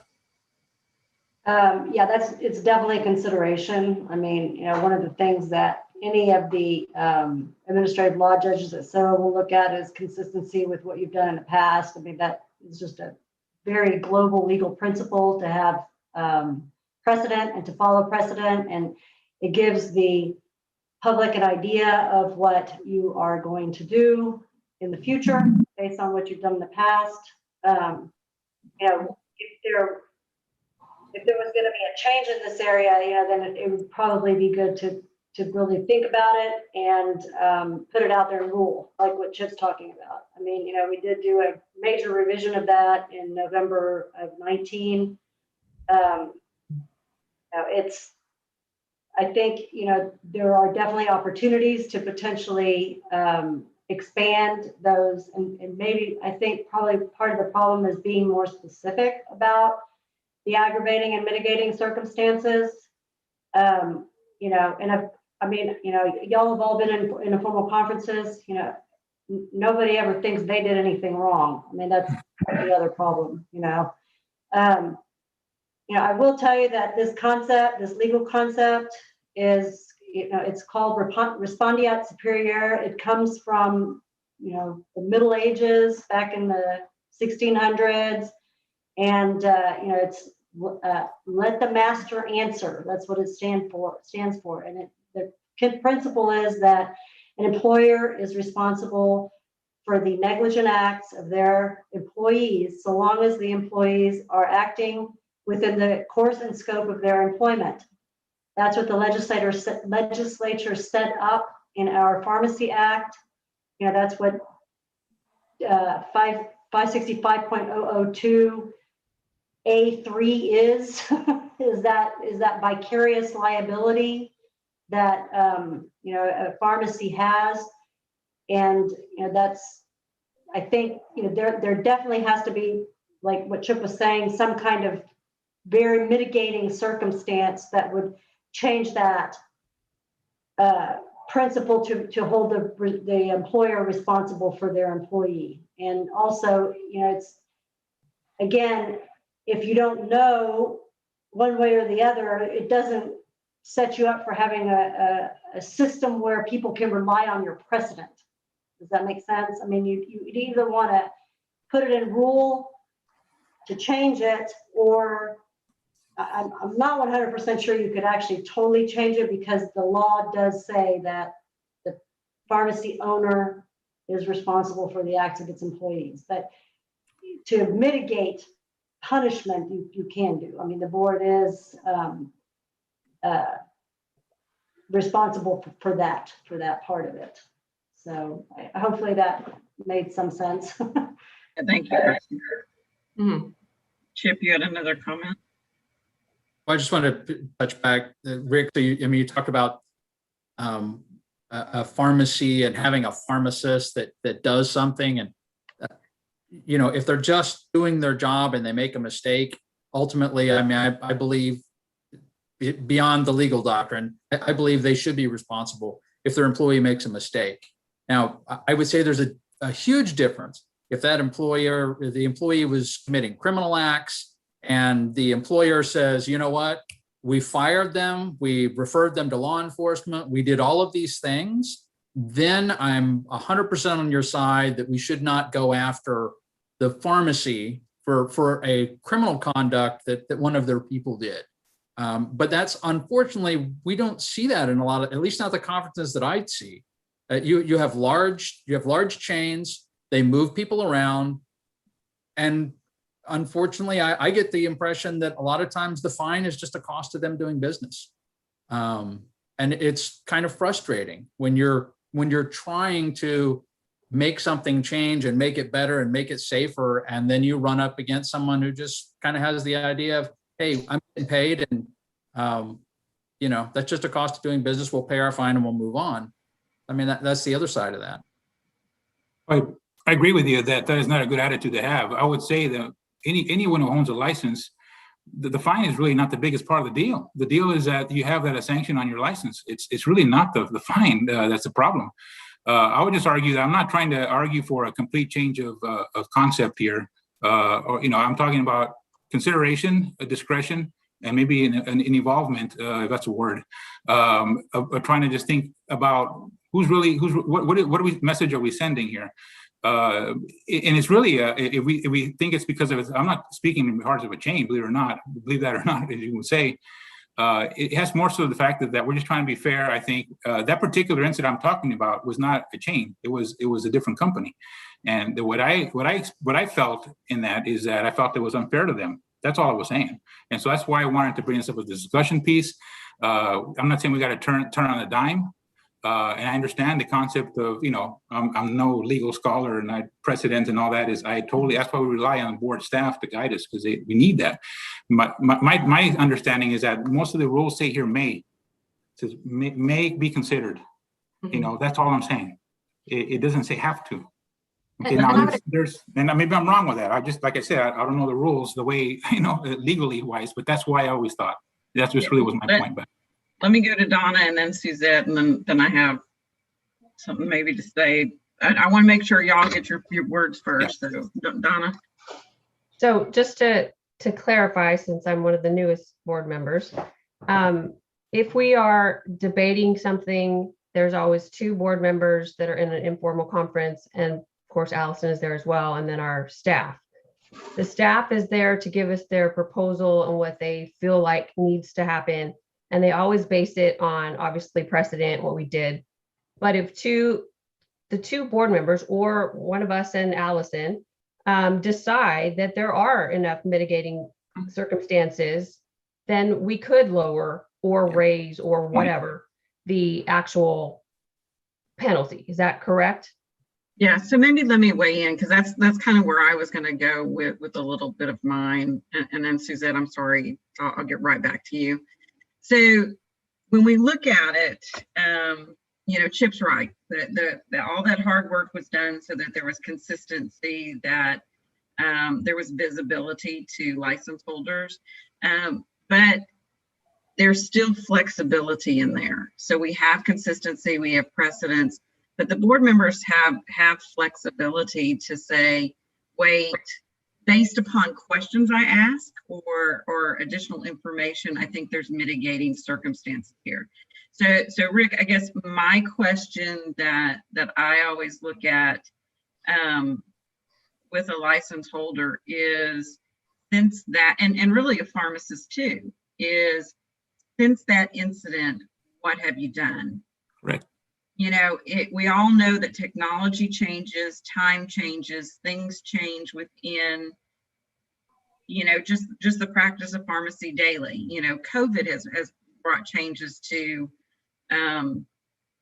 you know, just the workflow, you know, and so what changes did you as a business owner take, or what opportunities did you give that individual afterwards to be retrained, or to, you know, look to give them additional skills? So I think that's where mitigating circumstances come in, is not so much, I have a policies and procedures, and my policies and procedures is ironclad, because I don't think that there is any of us that could say, unless time stood still, that what we have is ironclad.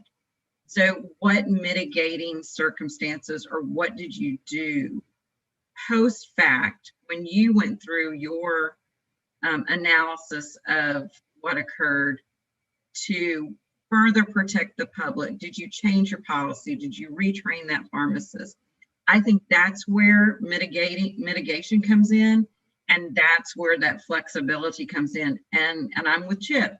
I don't often hear somebody come before us to say, look, we really looked at this to see, this is the loophole. We figured out there's a loophole in our process, and this is the change that we made. But we do have, going back to Donna's question, we've got that flexibility. We have precedence and consistency, but we've got flexibility. The board members, it's our job to do that during that informal conference. And Suzette, I'll come back to you, and then Donnie.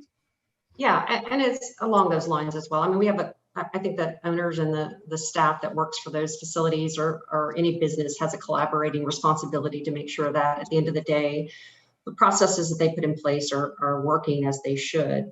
But to your point, I think we don't, a lot of times, like we said, really go through those mitigating issues or situations that would allow us, you know, to really look at and understand if something was done, you know, after that incident to help manage whatever the issue was.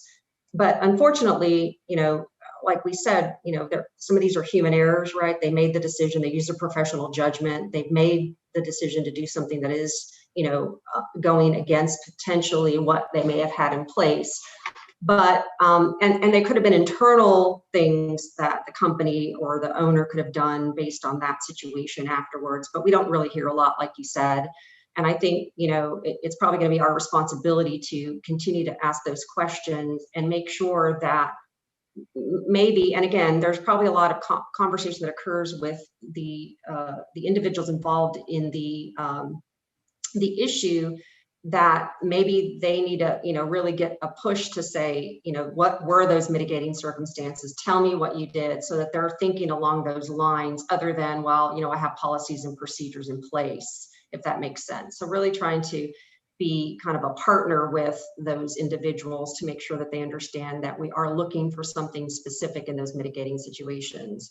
And then tick those off per se as we're listening to these incidences and trying to understand, based on what they've done or have in place or what they've managed afterwards, can we then do those things that we want to do and have that flexibility to not potentially impact the owner, but talk through what that impact could be to the individual responsible for the incident. Yeah, I think that if you think back to informal conferences, we do ask that. It's not very often that somebody says anything, because we start out with, okay, here's your opportunity, and then and it's about maybe encouraging them a little more, like, what I'm saying, tell me what, but before we get to that point, so that they're thinking about it before. Yeah, well, I know that Kirsten does ask them, what have you done to, it doesn't come off that way, unfortunately, sometimes. So I don't know how much more we can do, but it's about, hey, look at these things and tell me before you sit down in front of a panel, so that we can decide, what's going to happen. Anyway, just my opinion. Yeah, and we do ask them to submit their information to us in writing if they want to ahead of time, basically to present a rebuttal. And, we don't get that very often. Okay. And Donnie, I think you had a comment or question. Well, I was just going to say, our whole goal here is to be fair, and we all understand that. I look, when I'm at an informal conference, I look at the trends, I look at the history of the company, I look at the systems, because many times the pharmacists, they don't have a reason why the error has occurred. But one thing is, and Rick, maybe you can help us on this, whenever we have informal conferences, we rarely see management there. We only see lawyers show up representing the pharmacy, and they don't have really a skin in the game other than they are representing the company. But it would really be nice in the future for management to show up at these informal conferences, so we can then see what organic issues going on, and then we can make a better decision. But when we see lawyers show up, it's not a very good feeling for me. So, and I think a lot of companies already do that, Donnie. Yeah. Well, yeah, what I was going to say, it depends on the organization. I can only speak truthfully for mine, because that's who I work for. We always send management, we send the pharmacist. Yes, we have to have someone, lawyers, speak for them because they can handle it. But it depends on the organization. It's not required. It's always better to have people that are in the field there be able to answer the questions. I think that's helpful. I think that the main thing I was trying to bring up is two things, and I'll end it there. Is, in the circumstances I described, the incident I described, the loophole was that the pharmacist made a decision, overrode the computer, consulted incorrectly, and an incident occurred. Okay, that was not the issue of the license holder, the owner of that pharmacy, the company. Okay, that's not a loophole. That's the right that we give pharmacists, because that's their jurisdiction and that's what they own. So I'm just saying that situation, there was no mitigating issues with the company. Everything was set up right. The pharmacist just made a poor choice, and that happens. Other times, yes, there are circumstances, computers, loopholes, and whatnot, and we have to take that into consideration. So I think that was a circumstance I was really referencing. I'm not referencing other with a bunch of mitigating issues in there that make it hard to not hold the license holder accountable. Okay, that's the first thing. The second thing I thought I would bring up, and we do have lots of people in the community and lots of stakeholders that may want to talk about this a little bit with us. Maybe a working group or something we could think about later. I could could bring up another time. I'm not a proponent of making more groups and more meetings and whatnot, but I think there are people that would like to have some input on how the board does, because I think the board has to be receptive to how we are impacting the public, either the licensees, the public itself, and whatnot. So I just thought that I would bring this forward this time to begin discussion of how we're doing. And yes, we have a past and a precedent that we will have to work with, that we agree it's usually right. But I'm saying there's some evolution and maybe discretion that we have to take a little more in. If that means more discussion of mitigating factors, that's what we need to maybe look at. But the circumstance I was talking about was really a couple of times where really the owner, where it's an independent owner, a small or a big company, could do nothing about it. That's really all I'm saying. I understand it's their employee and whatnot, but that was really my point. So it's more of an education, a discussion. I wanted to bring that forward, and it's good because we never get to talk, as a board, but I appreciate you guys allowing me an opportunity to bring that forward and talk through it. And maybe we can bring this up another time, maybe consider some other measures if that's what the case is out with the, based on what the public decides. So I appreciate the time. Yes, Lori. So one of the initiatives that was proposed for NABP was regarding That's what I was going to say.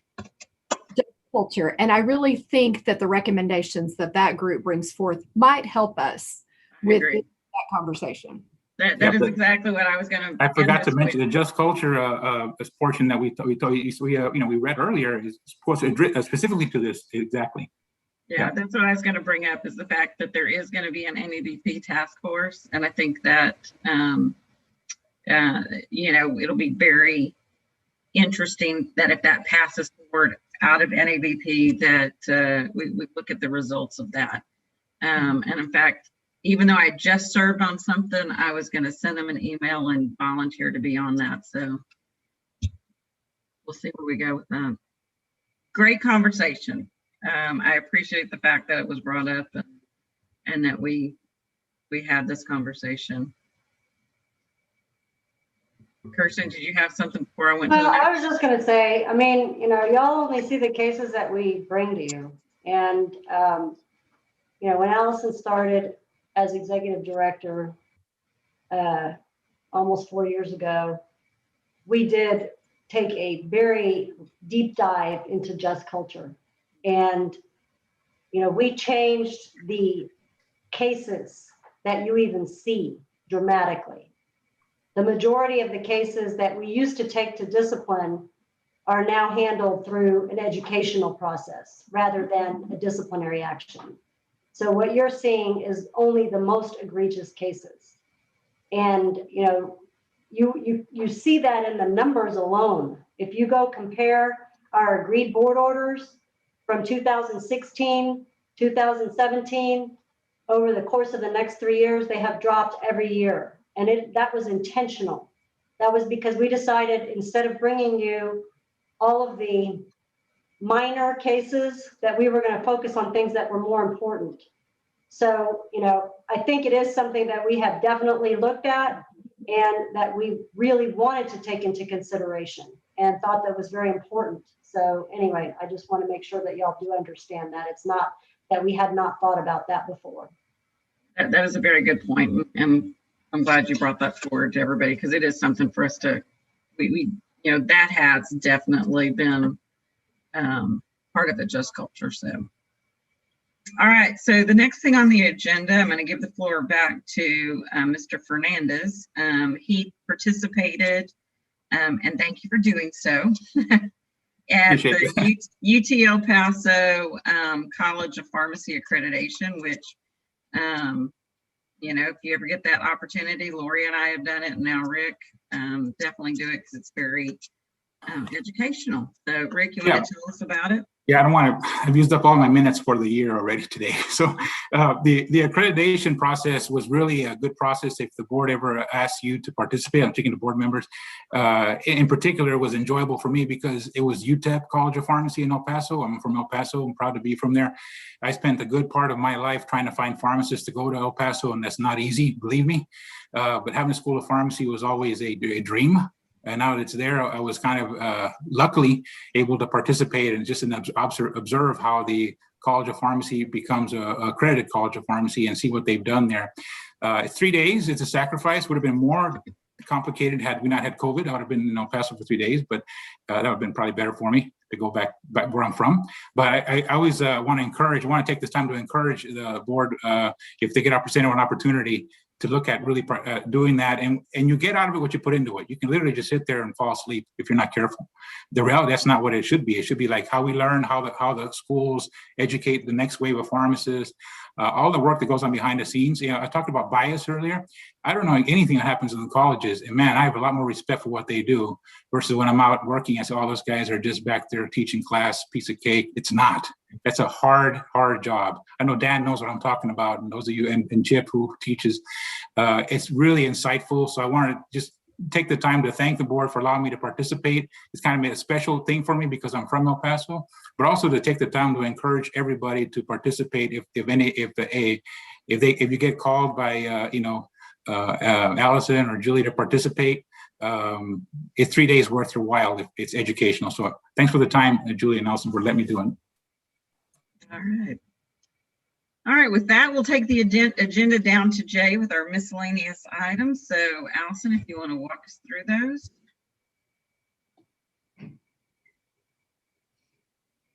All right. So we've got I don't have anything that I think we've scheduled for the next agenda other than the mission statement discussion. If there's anything else you'd like to be placed on the agenda for next time, if you know it now, let me know. But if you think of something between now and then, we'll need to have it by the beginning of July 1st. We would need to have it in time to get it on the agenda and prepared, and then it has to be published and all that. So it doesn't look like anybody's waving or raising their hand with anything right now, but if you do, like I said, think of something, just let us know by July 1. We will carry forward the discussion on the mission statement.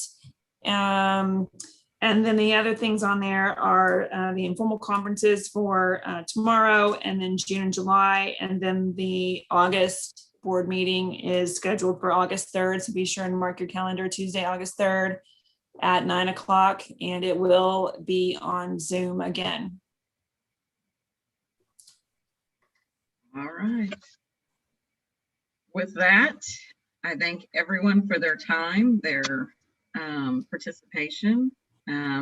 Special thanks always to the staff for, Shada and Ann and Lily and Amy and all they do.